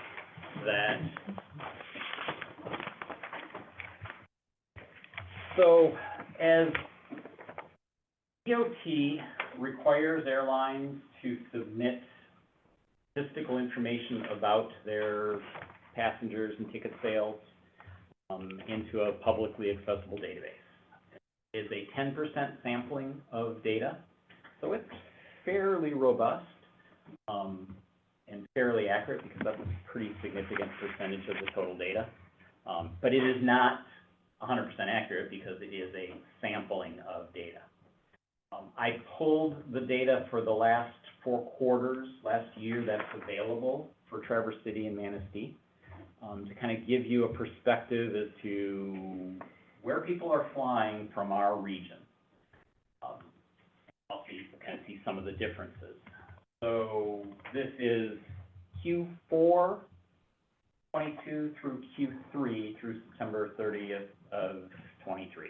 So our data this past year is not yet out. Traverse City had about 680,000 total passengers in that time period, and we had roughly 11,500. So obviously there's a significant difference there. In both airports, Chicago is the #1 destination for ticketed passengers. Traverse City is doing about 42,000 passengers a year to Chicago and from Chicago. And we're doing roughly that 50% that I had mentioned earlier on Cape Air into and out of Chicago. So Chicago is by far our largest destination, not surprising for us. And we probably pull from Traverse City a good number of that 5,400. Generally, people who, from the greater Traverse City area that fly out of here, they're going to Chicago to save money. Price messaging. Generally, not that it doesn't happen, but they're generally not flying out of here to connect on to someplace else. Again, the monthly data, fares out of Traverse City aren't that much different. Is it worth driving an hour? Yeah, you save in parking. Small unknown airport, small unknown airline, is it worth it? Blah, blah, blah. It's interesting that the first 3 are the same in both airports, Chicago, Dallas, and Denver. Different order, but, still the first 3 are the same. Then it kind of all blends together, although LaGuardia is a commonality, New York, between top 10. And some of those Traverse City cities are Allegiant states, so that's what's driving some of those numbers to some of those Florida cities that obviously we're not going to get. There's non-stop, low-fare airline flight. And then just for reference, the total number out of Traverse City, Detroit-bound passengers, that's solely for passengers from the greater Detroit area that are flying up to Traverse City, is number 22 on their list at just over 9,000. So, and I've said this before, there's a big difference in the local draw potential for Detroit versus Chicago. For whatever reason, the distance-wise, they're not that much different, but there's a big difference as seen by the Traverse City data. But that's only one factor. Jeff brings up the point that, and we've seen it this month, that Chicago gets hit by weather, and weather causes more delays in Chicago than Detroit ever does. So there's, there's things to be said on the positive side for a Detroit, connection out But this is kind of where things stand. On the Manistee side, I wouldn't put a lot of weight into those numbers because the sample size, our sample size is so small. But, you know, relatively speaking, you know, it's giving you a snapshot of things. Whereas the Traverse City data side is large enough that those numbers are pretty close, I would think. So, that's what I have. The remaining things I have are just to show the board. I couldn't get these printed because it just wouldn't print out in any way that was reasonable. But the last two iterations of this board put together a scoring sheet that looked at 10 different criteria, weighted them in a way. So this is the one we used. This is the one we had last time. It turns out, based on the bids we had, we didn't even go through this process last time. The position was much more obvious. We had one bid. Yeah. Did we take bid? They didn't even bid last time? Okay. The only thing I would add to this, when we first got Cape Air, I was hell-bent on trying to get a stop in Grand Rapids, one on the way in the morning heading south and one at the end of the day coming back. And the thought process for me was simply to give you a reliable stop, and if there was a problem, you have that connectivity.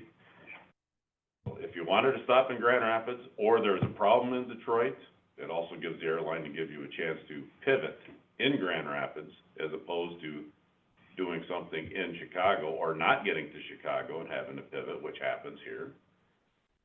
And that's when COVID was in the game. Yeah. And we didn't know what the future of air travel was going to be. We were in the early days of it, and it was a lot of unknowns. But they did come back and they gave us a bid. And it was not an easy program to accomplish for 2 stops, but they gave us that option if we wanted to pursue that. We didn't do that at that time. What was the airline that used to stop in Muskegon on the way here? I remember doing that years ago. Great Lakes did, as well as Midwest Express. So. Okay, I think it was Midwest No, actually, Express. Great Lakes did. Great Lakes, we had nonstop to Milwaukee, but Midwest Express was one stop through Muskegon. So I remember making that little milk run and then. Well, and we've even had discussions in the past about Traverse City, a stop here, going to, and then you get the, was that ability to also calculate those passengers when they land here in our enplanements? Yep. So that was another thought process to get us to the. Well, I mean, that Yeah. one summer we did Elston service connecting through here, and we included those numbers in our, a little bit higher, but it wasn't. Well, when we talk about those stops and those hops, especially when we have aircraft originating from a location that is not here, it then goes back to kind of the point you were making earlier, Jeff, about, are we talking about people coming in from a tourism standpoint, or are we talking about servicing the needs of the local? Because when that happens, we reduce the overall passenger potential here when we have inbound passengers who are already on an aircraft, that, you know, we don't have that opportunity for the local community then to potentially, you know what I mean? So it's like weighing all those different options when you start daisy chaining those The drums size, into it, yeah, right? the size of the plane. Right, exactly, fits that's where that into it. becomes a much more And our, interesting factor. and our magic number is how many people actually get on a plane right out here. Right, but if they connect here, that counts as an employment here. Does it? Okay. So, as long as it has a different flight number for the two parts, they don't technically have to get off the plane and get back on. It's a connection, and that departure to that next airport counts as an employment. Okay. That's why hub airports, their employment numbers are orders of magnitude, because they're just where people connect. Yeah. All of those people that are connecting count as employments, even though they're not entering the airport except on an airplane. Okay. Then the last thing is I've got the same sheet for 2020, when we had 4 different bidders, and this actually has the numbers of what we evaluated at that time. The rating criteria are slightly different, but pretty much the same. And ACO is their choice 1, just so you know, the boutique, Cape Air and Who Southern. no longer exists Yep. because Mm-hmm. Southern bought them out. Yes, yeah. Mm-hmm. If I remember correctly with this, Barry, you and I had talked about this, and the lead time, and the board got together, we had a discussion with the board to establish the board's weighting system of what they believe the priorities were, and then from there, we're scored accordingly, yeah. So, when we were going through that evaluation process. So, that's all of the background information. So, at 2 o'clock, I'm about half hour behind where I wanted to be at this time. This is where I really want to turn it over and hear your thoughts on what you think we should be promoting, targeting. If those are our 6 likely bidders, I would be shocked if anyone else did, from everything I've seen out there. Doesn't mean that something can't come out of the woodwork. Should we be targeting trying to get bids from all? Are there any we could, if they bid, fine, but we're not going to do strategic outreach to them? And if we are proactive with anybody, what do we want to be telling them we are looking for? As far as destination, level of service. It varies, obviously. Level of service with a SkyWest, it's gonna be 2 flights a day, 12 flights a week. That's what they do. 9C carrier, there's a lot more in that conversation of seasonality and, you know, how do we have enough capacity in the summer? How do we have enough capacity in the winter and the shoulder seasons? Our numbers change throughout the year. So the Jeff's already taken his shot at this, so. So the DOT sends out the RFP, then it's 30 days after they send that out, when it comes back to us. Correct. And then we have 30 days to basically talk about Right, it but among that ourselves. 30 But- days is when airlines are usually contacting me saying, well, what are you guys looking for? So Mhm. we know what to put it in, so we're gonna be competitive in your evaluation. So that's my question then, that's when that would be happening. Correct. Okay. Now, I don't recall, did everybody wanna go through Chicago when last, what, two bids back? I don't remember. Yes, all of those were in Chicago because they all had current operations in Chicago at the time. So that's usually a factor is, well, we've got operations in this hub, that's where we're gonna be bidding because that's what makes sense for us to utilize our existing resources and expand, as opposed to introducing a new hub. But someone like SkyWest, that's a different scenario because they operate everywhere. Mm-hmm. So, go ahead. Okay, I was just gonna ask Jeff, so this last time around then, when they came in and did what you called a great presentation, Boutique. yeah, boutique, but that was during this 30 days after, they had sent out these requests? Okay. And they had a lot of, I'm telling you, when it came to sales and marketing, Yeah. they did a great job. Yeah. But they just been falling off one after another. I mean, this could be a Hail Mary for them too, which I don't wanna be a part of. Boutique's biggest challenge was when we talked about the early banks getting into Chicago, their claims of being able to, well, we can get it anytime, which I don't wanna get in. And if it, really, because we've got an existing carrier that can't break that, and others that are telling us there's no way we can make that, and they already had establishment in O'Hare, so it's like, who you got in Chicago? Yeah, I wasn't really curious specifically about boutique, I was just thinking in general, that's when all these presentations happen.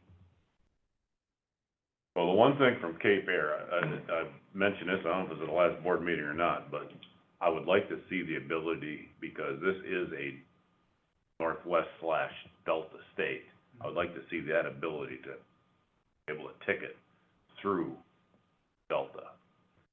That would be the one request I would have for them. Which would mean that we would either take it through Delta, we would need to be flying all or some flights into Detroit.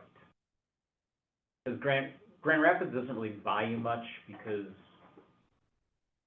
where does Delta have flights out of Grand Rapids? Atlanta and, So Atlanta Atlanta and Minnie. So. without a- Detroit. Without a gate. Delta? And to Probably. Detroit. Yeah, So they go basically, to they Detroit. just fly to their hubs from Grand Rapids. Yeah, So Yeah. you're just adding an extra hop there. Whereas Detroit, you're then getting the world. So the two things you said, should we ask Cape Air for a Detroit option? A Detroit-Chicago mix option? Or a Grand Rapids? Or all of the above? I mean, we can ask for anything. well, they had to get a presence in Grand Rapids and they gave us that bid. Right, and that they would was have not to do a cheap. presence in Detroit, so, I mean, there's. Well, the other thing was, if you fly into C terminal, might make it viable. If you fly into the old McNamara, and then you got a bus over, probably not so favorable. Right, but, Because there is public transit, I did find that out, there is a bus that goes between the two, the old well, and my the new. guess Yeah. is that the only availability in gates, because Delta's gonna control, well, again, those are all factors that we can ask them to pursue and see what they can find, 'cause Cape Air does partner with Delta out of Boston, 'cause Boston is a Delta hub, and therefore they may have enough pull with Delta to be able to get into that, or not. You know, I took the information you put in here, Barry, and I put it in a spreadsheet, so you could kind of see everything on the same page. And ridership is directly tied to size of plane, not local population. And I'll share with the group an example. So Alpena, it says the plane's 70 seats. The county population is 28,000, and they're doing 25,000 riders a year. Muskegon County's 175,000 people with a nine passenger plane, and they're doing 9,000 riders a year. Muskegon used to be much greater, That's but. fine, Yeah, but they're getting gobbled by Grand Rapids. the list goes on. Yep. It jumps off the page here at you in bright lights. That size of plane drives, ridership or employment. When you lay them out in this spreadsheet. I think to a large extent, yes, but there are other factors I mean, we are close to Traverse City and Grand Rapids. Okay. Alpena, there's nothing competing in that same distance up there, so, and a lot of the UP airports are the case as well.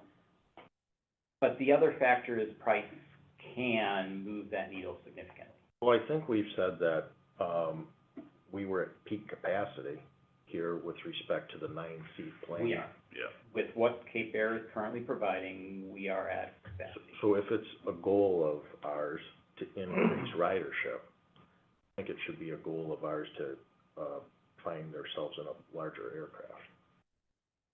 Or more frequency. Yeah, So if you we lose the had- frequency and you lose, We can accomplish more available seats in two ways. I do agree that larger aircraft is desirable, but it's not the only option of getting there. The other option, less desirable. However, let's say we had 6 flights a day all summer long. There's not a connection you couldn't get. Got 2 flights, you're still limited even if you're going into a larger hub airport.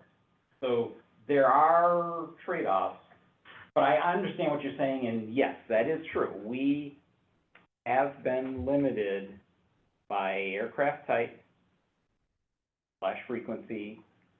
We've made up for that recently with price. Parking helps. made up for certain things with, better connectivity versus our previous carrier. But the more of those things you can check off, the better. And plane size is very important, and if you look on there, that's one of the reasons it's on there, and it's not, maybe not weighted high enough as some of the other things, although that's arguable. I mean, I've flown the flight to Chicago. Sitting on that plane, I have to have my legs wide open with the seat back 8 inches in front of my crotch. Was that It's the a Tecnam? little- Was that the 402 or the Tecnam?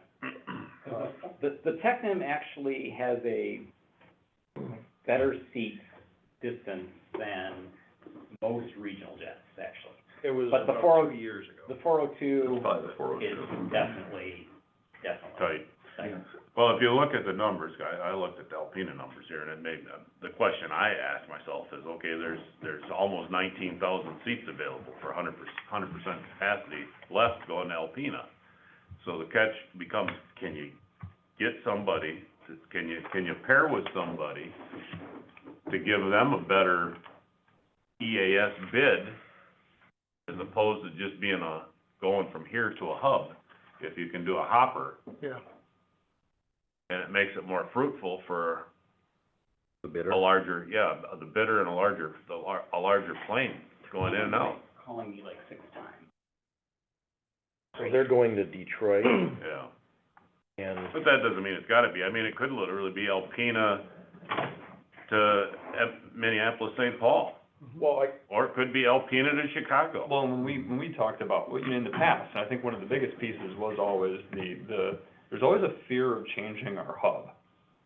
And we talked about it at the board level in the past, because of the volume of passengers that originate in Chicago, that come up here, that can count as those enplanements. There's always that, I guess, that fear from an enplanement volume. Now, yes, from the standpoint of equipment, I mean, but I think the biggest thing with the equipment is larger jets with the connectivity. That's always gonna be the multiplier, because when we had the larger equipment with no connectivity in the public charters era, we were still scraping at trying to get, so that connectivity, I think, is that big key, regardless of some of the population components. well, that's why I asked earlier, how many people are connecting and how many aren't?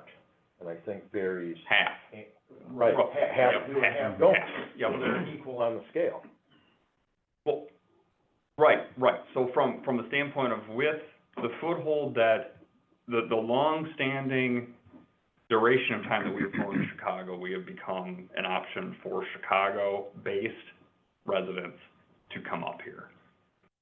I mean, yes, there are some that are just coming from northern Michigan to go down to Chicago, but there's a big population core that are coming from Chicago up here. It's more of what Jeff was saying earlier, that is our tourism draw. Right.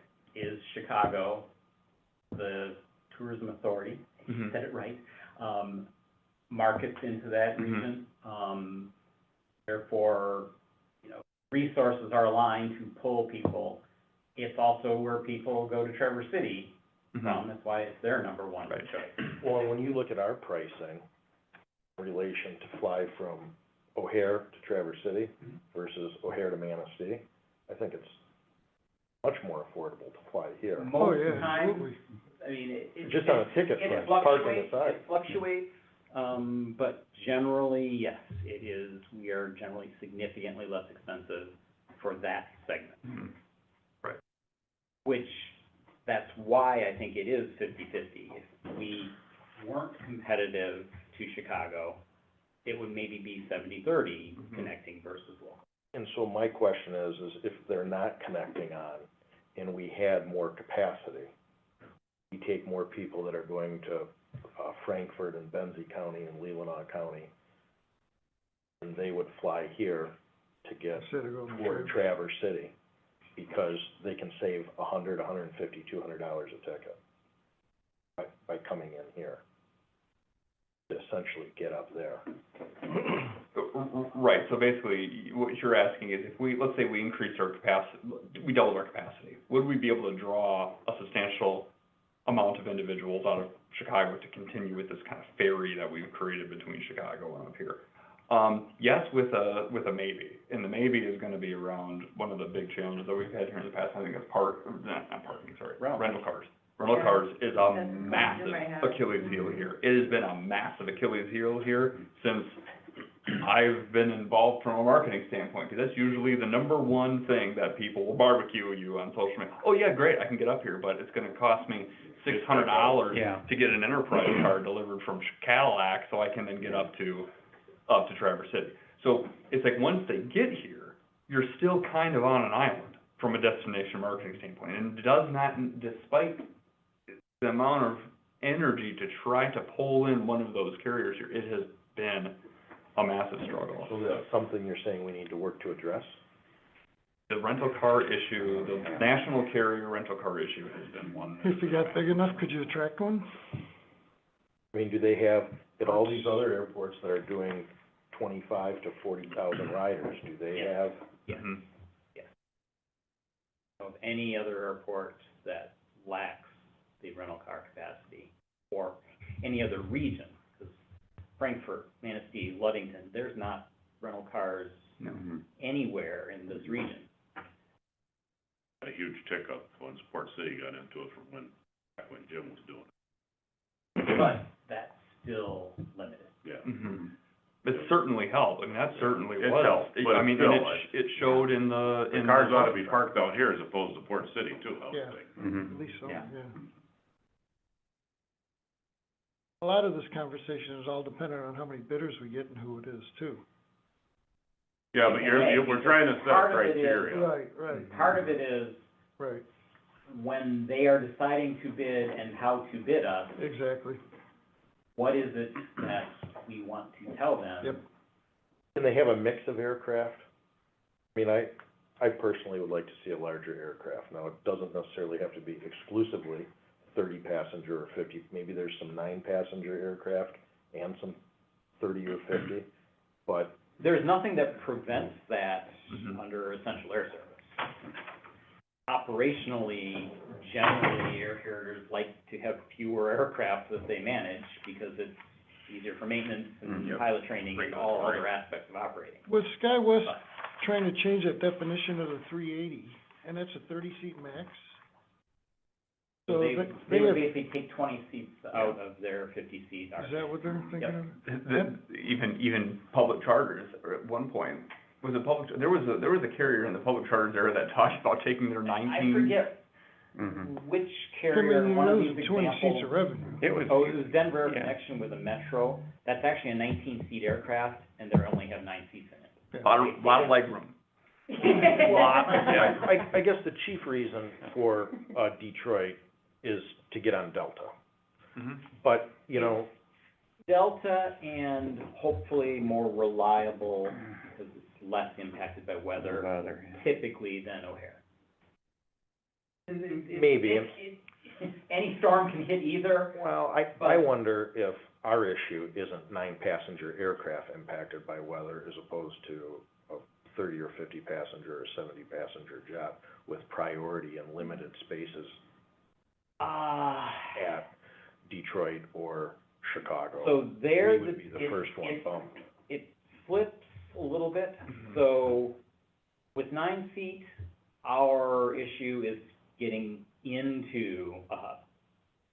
With larger aircraft, those air carriers and those pilots, because they're basically shared, they sometimes don't want to fly into a small airport because they don't trust us to clear the runways to their specification, et cetera. Because we also do have a shorter runway than other airports, than any other commercial service airport in the state. So there is a likelihood of more cancellations of a jet coming into Manistee, but that's probably offset. Well, I think Jeff's point was outbound and missing a connection. Correct. Mhm.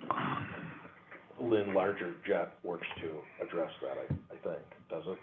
Let me put it in the form of a question. I think so. I Yeah. mean, you might get stuck in Detroit more frequently. Right, well, that's what we were, you know, But if you're stuck in Detroit, that plane didn't get here, so it's not leaving the next morning. So then those people are not making their connections either. if you're stuck in Detroit on the outbound, to Manistee. Right, You're not connecting anywhere. correct. Right, but then the But people that are here That waiting to plane go didn't in make the it morning. here, so it's not leaving the next flight, Right. so therefore those passengers are not getting out, because usually you get cancellations in pairs. And then the challenge, when we don't have enough equipment that's sized right for recovery, now we have, there's no other aircraft that could be scheduled to leave, so Well, then. but someone like SkyWest, they've got, That's the true, planes sitting around. they do have yeah, equipment. that's not convenient. My perfect world would be a 30 to 50 seat regional jet run by Cape Air. I'd be fine with that. Yeah. And I think the biggest, some of the challenges that I see from just the marketing side of it is, some of these carriers don't necessarily have the Delta interline or the Delta code share side, so there's that would have to be, navigated, right? Right, really, So- the only two. SkyWest and Cape Air. that are Cape Air really- theoretically could, although Delta applies its interline on a per hub basis, so Sure. Cape Air would have to negotiate that, but assuming they could, and SkyWest could. Yep. So, What do you mean? No, when you're done, can you say that? Sure. So there's that, I guess, one of those challenges. but here's, in the conversations I've had with SkyWest in the past, and given Delta's insistence on 70 seat only versus United saying 50 seats fine, SkyWest were to bid on us, given where we are from enplanements, they would bid us 50 seats. They would not bid us. Delta would have to approve them bidding us to Detroit. Delta, I don't think would do that. Well, So, we can ask, but I'm not sure that we would get that. And I'm not sure, it would be hard for them to justify, well, I've got these 50-seaters sitting empty, I'm gonna No, use those versus, and you're close to Chicago. Your Yeah. service has been Chicago, why would you do that? I understand the business traveler Yep. likes Delta, but I also understand that if you get to Chicago, you have a lot of ways to get anywhere you need to go on business, Mhm. by way of United and American. Well, and part of the challenge is with SkyWest and that 70-seat kind of Delta hook, that's one of it. When Frontier was here, their standard operating equipment out of here was 30 seats, right? 37. No, Or it's 37. bigger than that. No, it was 37. They usually operated the Embraer 135, which is 37. Right. We would sometimes sell that out, and they would substitute in 50 seats. Right, I was gonna say, because during the big splash, we're here, they brought in their branded, For holidays. you got Willie Yeah, the you got- Wolf on the back tail, 50 seat, that's what they flew in here at that time. Well, when I look at Allegiant flying into Traverse City, Allegiant was to fly to Chicago, that's a hub for them, too. I mean, what in the hell are you really gaining by flying in Traverse City as opposed to Manistee?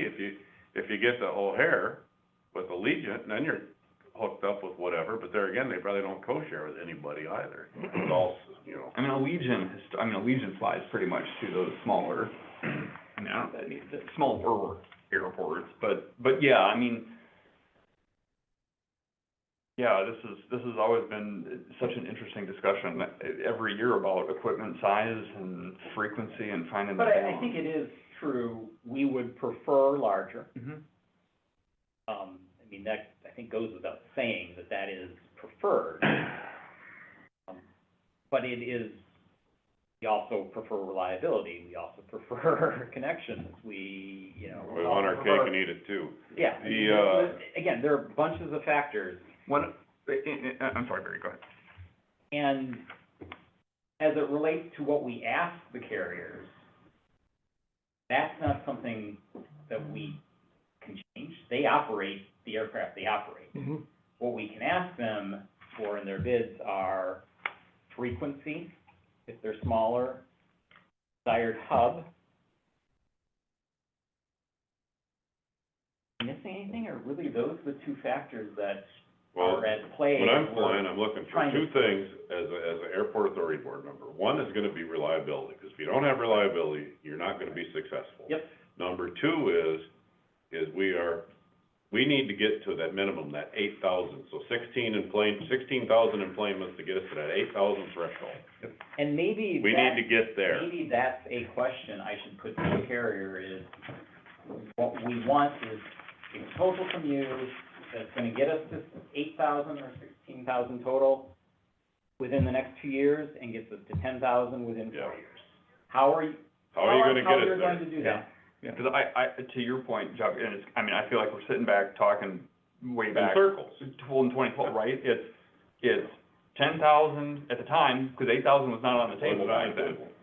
How do we get to 10,000? And even with even with public charters, I think there was one really good summer that we had with them that tried to flex the more desirable jet service. I think we had the DoJet in the summertime for this peak summer season, and then It was the summer we flew up to Tulsa. okay, yeah, so, I mean, That it was was, our we had the equipment people wanted, the only thing we did not have was any connectivity. And, I think until we can get to those larger regional jets, I mean, I think getting, like, you know, runway length, all of that is gonna come into that factor, especially when they're flying, you know, in, like you said, from those other hubs in terms of the trickle-down effect that we could have from cancellation inbound and then following day outbound. Notwithstanding Muskegon, every other EAS airport in Michigan has a 70 or 50 passenger jet. And every, Muskegon, Manistee and Muskegon have the smallest aircraft with the fewest amount of riders. To me, it seems crystal clear, we need a bigger plane. Every other rural airport has figured out how to do it. The state. Well, and that may be a reason. I looked people up don't fit. Alpena, I saw 5,050 foot, whether or not I'm seeing it accurate or not. What is ours? Alpena is actually over 9,000.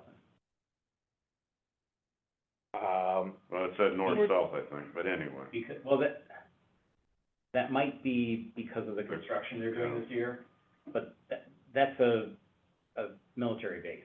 They share the airport and Okay, military base, okay. so that's, it is the longest, I flew in there once privately myself, and it's like, I was like 2,000 feet in the air before I actually passed the end of the runway. It was like, wow. No, they've got a huge runway. In Pellston?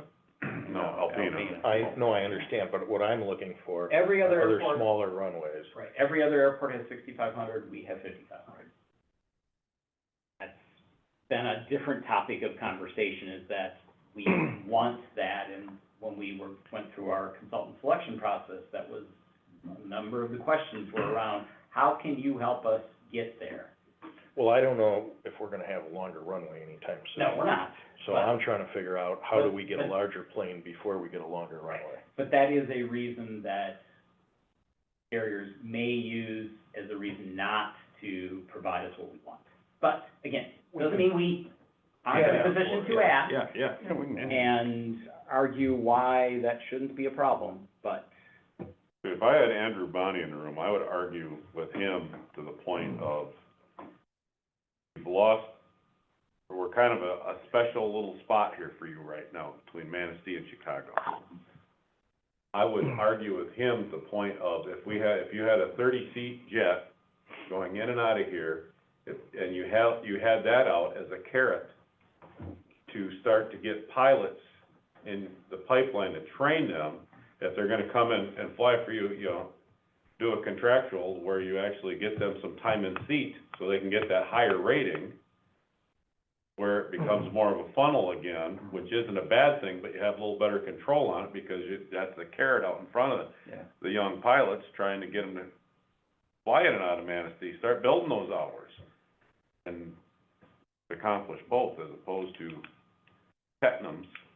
And the Tetnam, from what I'm gathering, is probably not the best cold weather plane out there. for Cape Air to get there, they either would need to operate under Part 380, public charter, or they would have to become Part 121. And that would be a Major. multi-year process, so it's not really That relevant for easy. this time Yeah. frame. But there are shortcuts to get there, as Contour has demonstrated. Can they fly different aircraft in different seasons? For example, Key West runway is 5,076 feet. Yep. If weather's a consideration, they don't wanna bring a larger aircraft in here in the winter. That's the big thing, inclement weather with the runway. Well, right, and so I'm saying, can you do a jet in the summer when you don't have snow to plow? Yeah, we get some pretty good sized Gulf Streams in here, so. Right. But again, there aren't any carriers that really have that flexibility of, we could do this in the winter and this in the summer because we operate this smorgasbord. Mhm. That would almost have to be can we get SkyWest to bid for just summer and Cape Air for winter? That is theoretically possible. There's at least one other airport that does have kind of that split. But getting those carriers to agree to splitting up and, giving up potentially the other half of the year's subsidy, logistically challenged. So SkyWest doesn't have that variety of aircraft? If they're Delta, it's 70 seat, and if they're United, it's 50. 50s, yep. That was one of the things when we had public charters here. Public charters would then go out and find carriers. So CFM, who is now Contour, they had different equipment because of how they were rigged as basically a private shuttle service. I mean, I can't remember, I think it was CFM that did a lot of NCAA work, is that correct? Yes. Yeah. They flew a lot of. So they flew a lot of college teams around the Midwest. We and could fit them into the market then. Right, so it was basically, Jim at Public Charter said, hey, Yep. CFM, you've got these planes that are sitting around and not doing anything, you wanna put them to work over here when Yep. we're not, and Yep. that's how we were essentially able to attract that 30-seat regional jet into that Manistee market. Yeah. Did it have trouble with weather in the winter? I wouldn't say They any more would than- generally operate smaller aircraft in the winter where it didn't matter, and larger in the summer. Yeah. Again, that matches our demand curve, so. Right, so it was something where they would right size in the warmer weather season, and then they could operate smaller. Well, and I would argue there's enough people flying in and out of here, if you had the right airline, the winter isn't gonna be the drop-off, it picks up more in the summer. We can put people in seats. There's no shortage of people going to Traverse City or Grand Rapids to fly. Well, and I think that's some of the discussion here about, okay, what are those objectives in terms of, if 8,000 employments is the answer to get to a specific subsidy, to get to specific, because runway length has always been an Achilles heel for larger equipment to operate all year round. When I've talked to SkyWest in the past, that has come up as an issue. It was never we won't because of this, it is a concern of ours.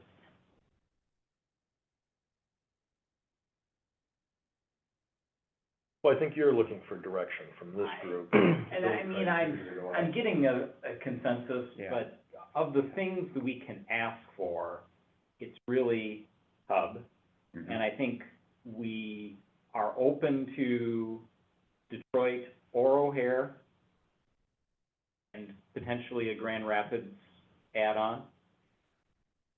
I think that message gets directed mostly to Cape Air because they have the flexibility of doing that, whereas the others on the list, based on where they operate, are probably gonna choose one or the other based on what they otherwise do.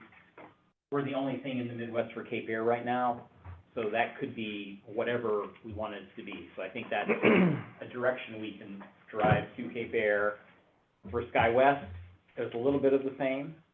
If you're gonna bid on us, we'd like you to bid a Detroit and or Chicago. We realize those would be two different airlines, but if you could. And then the other factor of frequency, that really only applies to the small carriers, which would be Cape Air, Boutique, which I could care less about, because if anyone around this table would ever consider Boutique, I would strongly urge against that, based on everything I know in their current state. In Southern right now, I'm pretty much in the same situation, given what Muskegon has experienced with them. So that leaves Cape Air as the only 9C carrier, so again, it's negotiating with them on how can you get us to 8,000 in 2 years, or 10,000 in 4 years, give us the plan for you to be relevant. Otherwise, Contour looks very enticing. Denver Air Connection and SkyWest, if we can get them to bid on us, are also very enticing over a Cape Air. So is it customary for us to contact them at all, or do they automatically, I know, and the reason I ask that is because I know in years past, they were knocking on the door. Not everybody, but we probably ought to encourage you to contact them to let them know we are up, and we have demonstrated this, our capacity.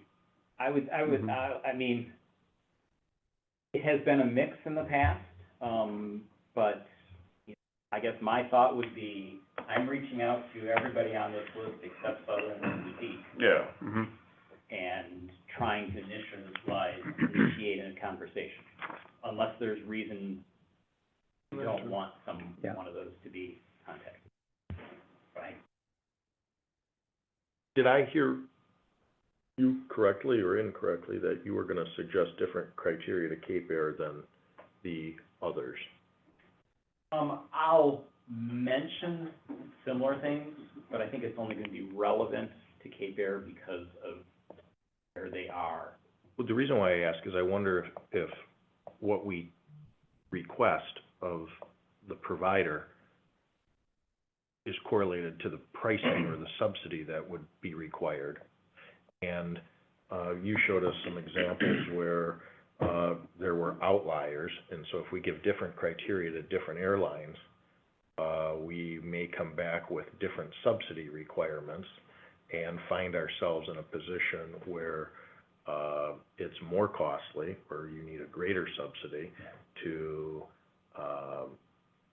fly to Detroit and Chicago. Ideally, those are alternate proposals as opposed to the one and only. What we don't want is carrier thinking, we want the world, and that's the only thing they propose. We want that as an alternate, but propose what you think is gonna be cost-effective, and then give us a couple alternates that are more along the line of what we're desiring, and we've got a set of options to choose from. Then it's up to us to convince DOT ultimately to select something that's potentially more expensive, but we're not eliminating a good option that just happens to be less than the 100% thing we want. To me, it seems to be a very uphill climb to convince DOT to take a more expensive option. It's not. They align themselves with the community quite frequently. They rarely choose the least expensive.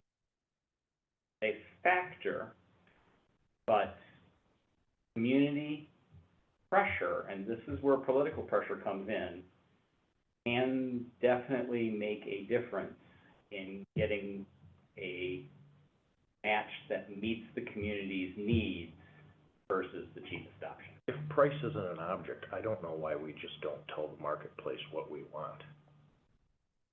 You're telling me that the subsidy, that the government, it's not a heavy lift to go with a more expensive carrier. Price is correlated to routing to Detroit and Chicago, and, you know, Jeff was talking about a hop in Grand Rapids. Why wouldn't we just say, we want a 30-passenger plane that has routing to Chicago and Detroit, and we're not gonna be worried about price? We can do that. Well, why wouldn't we, is my question. It might reduce the number of bidders because they don't want to deal with that complexity. But if that's what we want, Yeah. and we get one bidder, give us what we want, why are we concerned about getting 3 or 5 or 2 bidders if we can get one that delivers the service we want? A reason could be that boutique comes in and says, We can Sure, do we that. can do it. or they say, we're just gonna provide a bid that's half the price of everything else. That much difference, DOT may have a hard time justifying.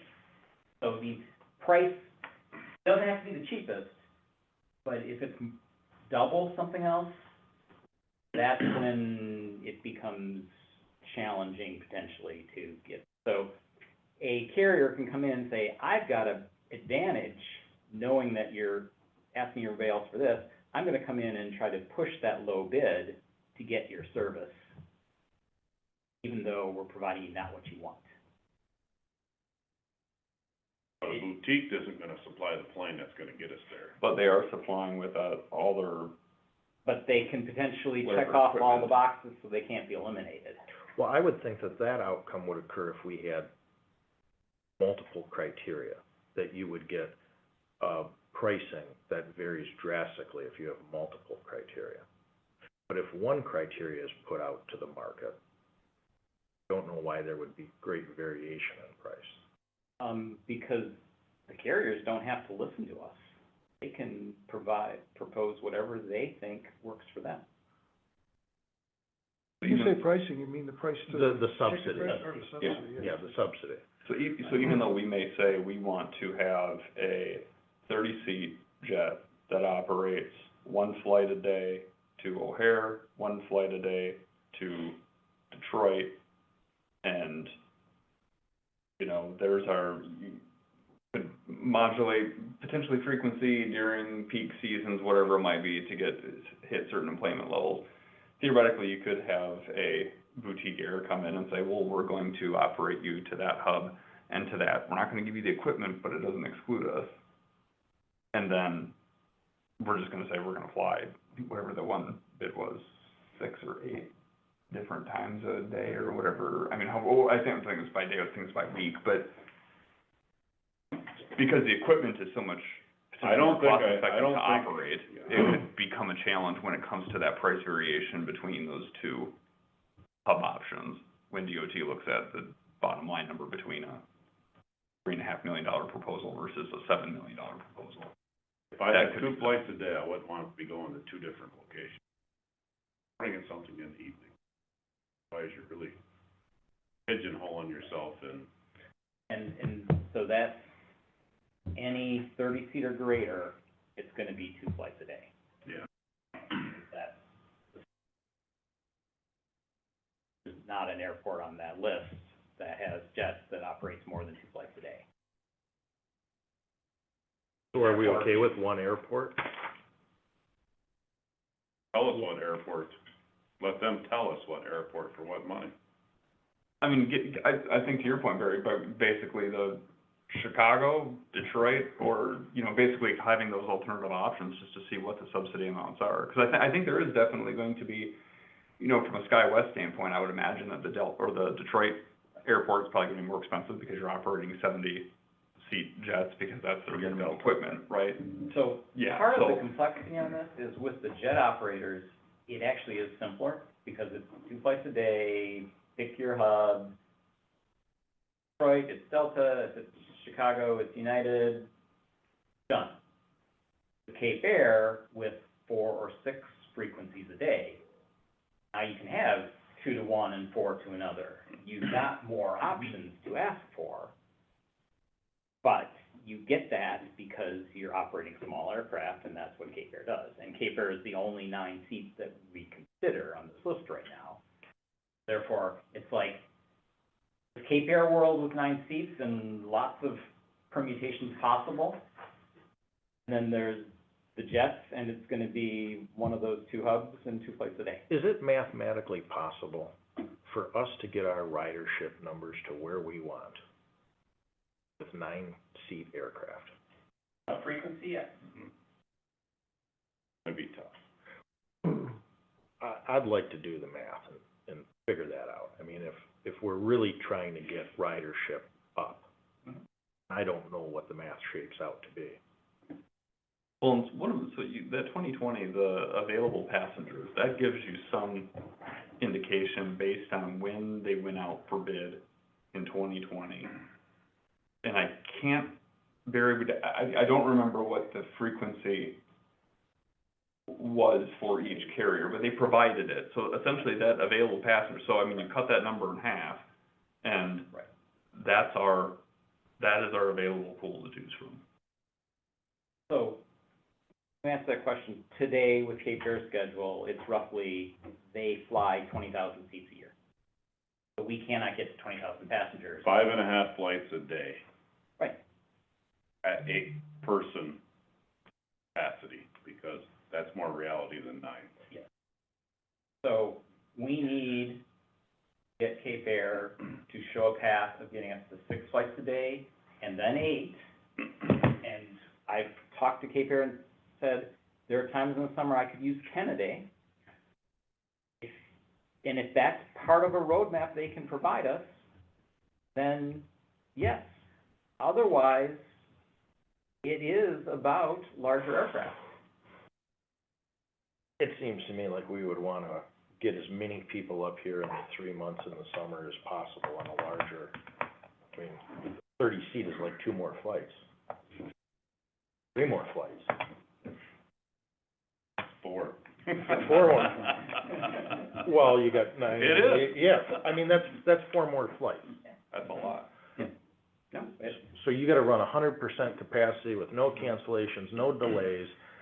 There's really not a lot of upside in terms of growth, by, and again, that's why I'm, you know, one of my takeaways, unless I hear otherwise, is to talk to these carriers, and again, trying to present a consistent story, so I'm not giving different answers to different people, even though different parts may be relevant to different carriers, but how do we get in 2 years to 8,000 employments, and how do we get in 4 years to 10,000 employments with what you're going to be providing? And if their answer is, well, you know, you just have to fly 100% full flights, That's not no, an that's answer. not an answer.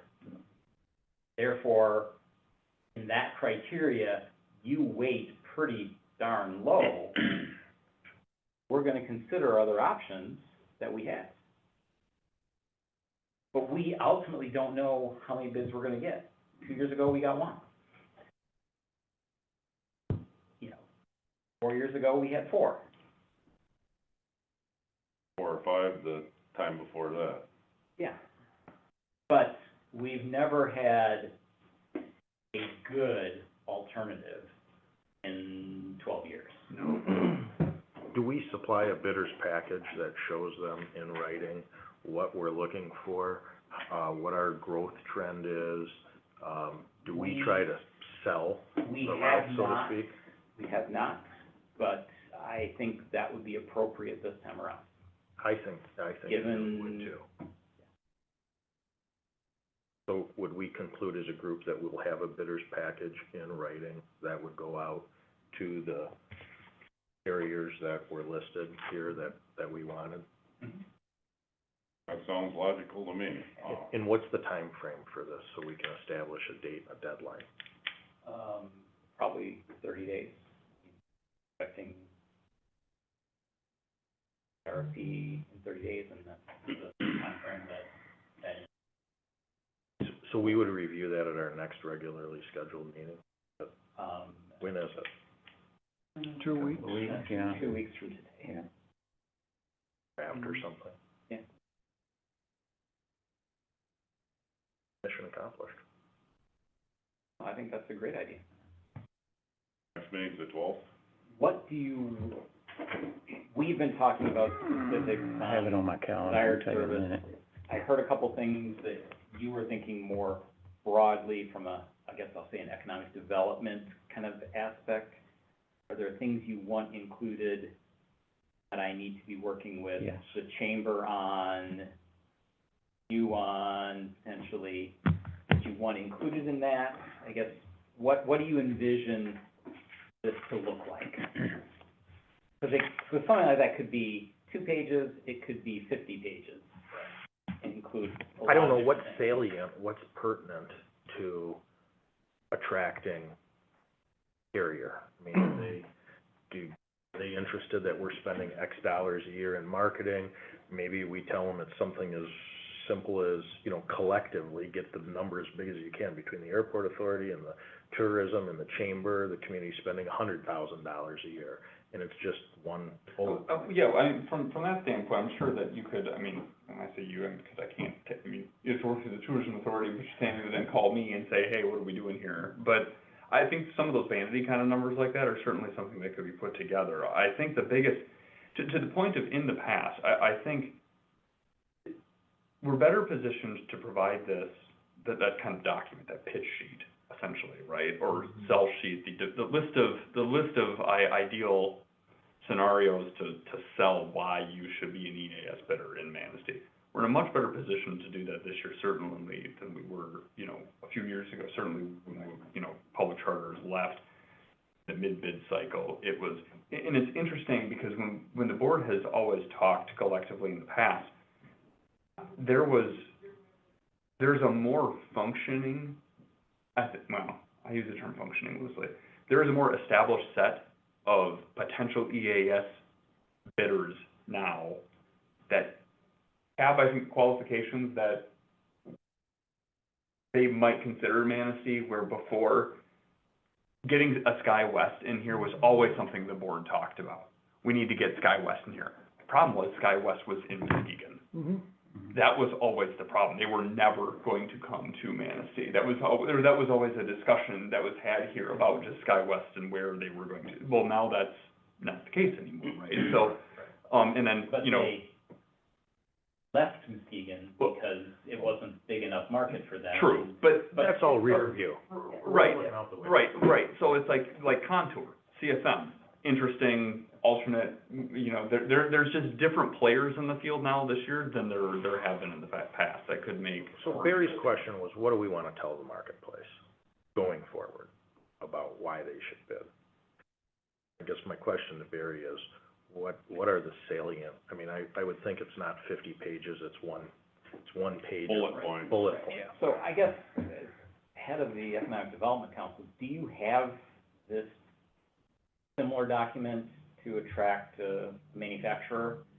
What I would, Do you have some templates that I can is take there, information from? well, I would look at bullet points. I would look at our ridership and what has happened. I Right. would always have the caveat of what Frontier Yeah. did Oh, in yeah. real time Mhm. for that snapshot. So they know that there is, and there's more people wanting to fly today than there was then. They'll know that. We have a named, destination now at the Hampton Inn that we did not have either. So that opens up to the Hilton Honors Program. That makes it a more desirable location as well. Maybe top 10 employers, and, if they're publicly traded, ticker symbols showing that they'll get some corporate business out of it, the industry around the lake. PCA. Well, no, I think, Barry's asking the question. Doesn't the chamber have a list of our top 10 employers? Oh, I'm Which sure number of- I'm sure that can be. Well, you call supplied. Stacy Biteworth and Yeah, I know. ask her, Mark Miller's on his way out, Yeah. so,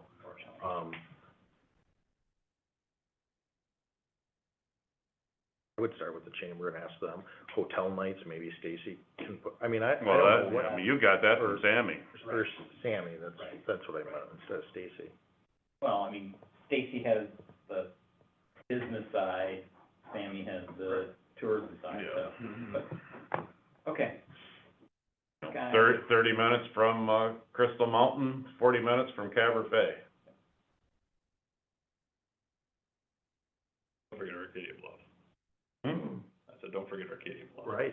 Arcadia yeah. Bluff is probably a larger, and Arcadia Bluffs has always been, I mean, and when the airport has tried to go directly to those sources in the past to jointly promote and market, challenge with them. Publicly available, I mean, they've been rated the #1 public course in Michigan, top 26 in America. Well, that's most of our corporate jets sitting out here. Yeah, when the ramp is full, it's full because people are going to Crystal Heights and Arcadia, Yep. yeah. But these I think it would be of note. Mhm. They would appear as though they would think they're gonna get some passengers out of it. Mhm. All right, we're approaching the 3-hour mark here, and I think that you have enough homework to do. I have enough between my ears to keep me busy for a while. Yeah, it's been, Yeah, and spinning, and we'll be back here in another couple of weeks. So does anyone else have anything else? Because I don't want to cut anybody off here. No, but I wanna talk to you and Barry for just a couple minutes after Okay. we're done here. Okay, What day is that? I'll put it in my calendar. 12. I'll be in California. Bad 12. planning. All right, thanks, everybody. Thank you.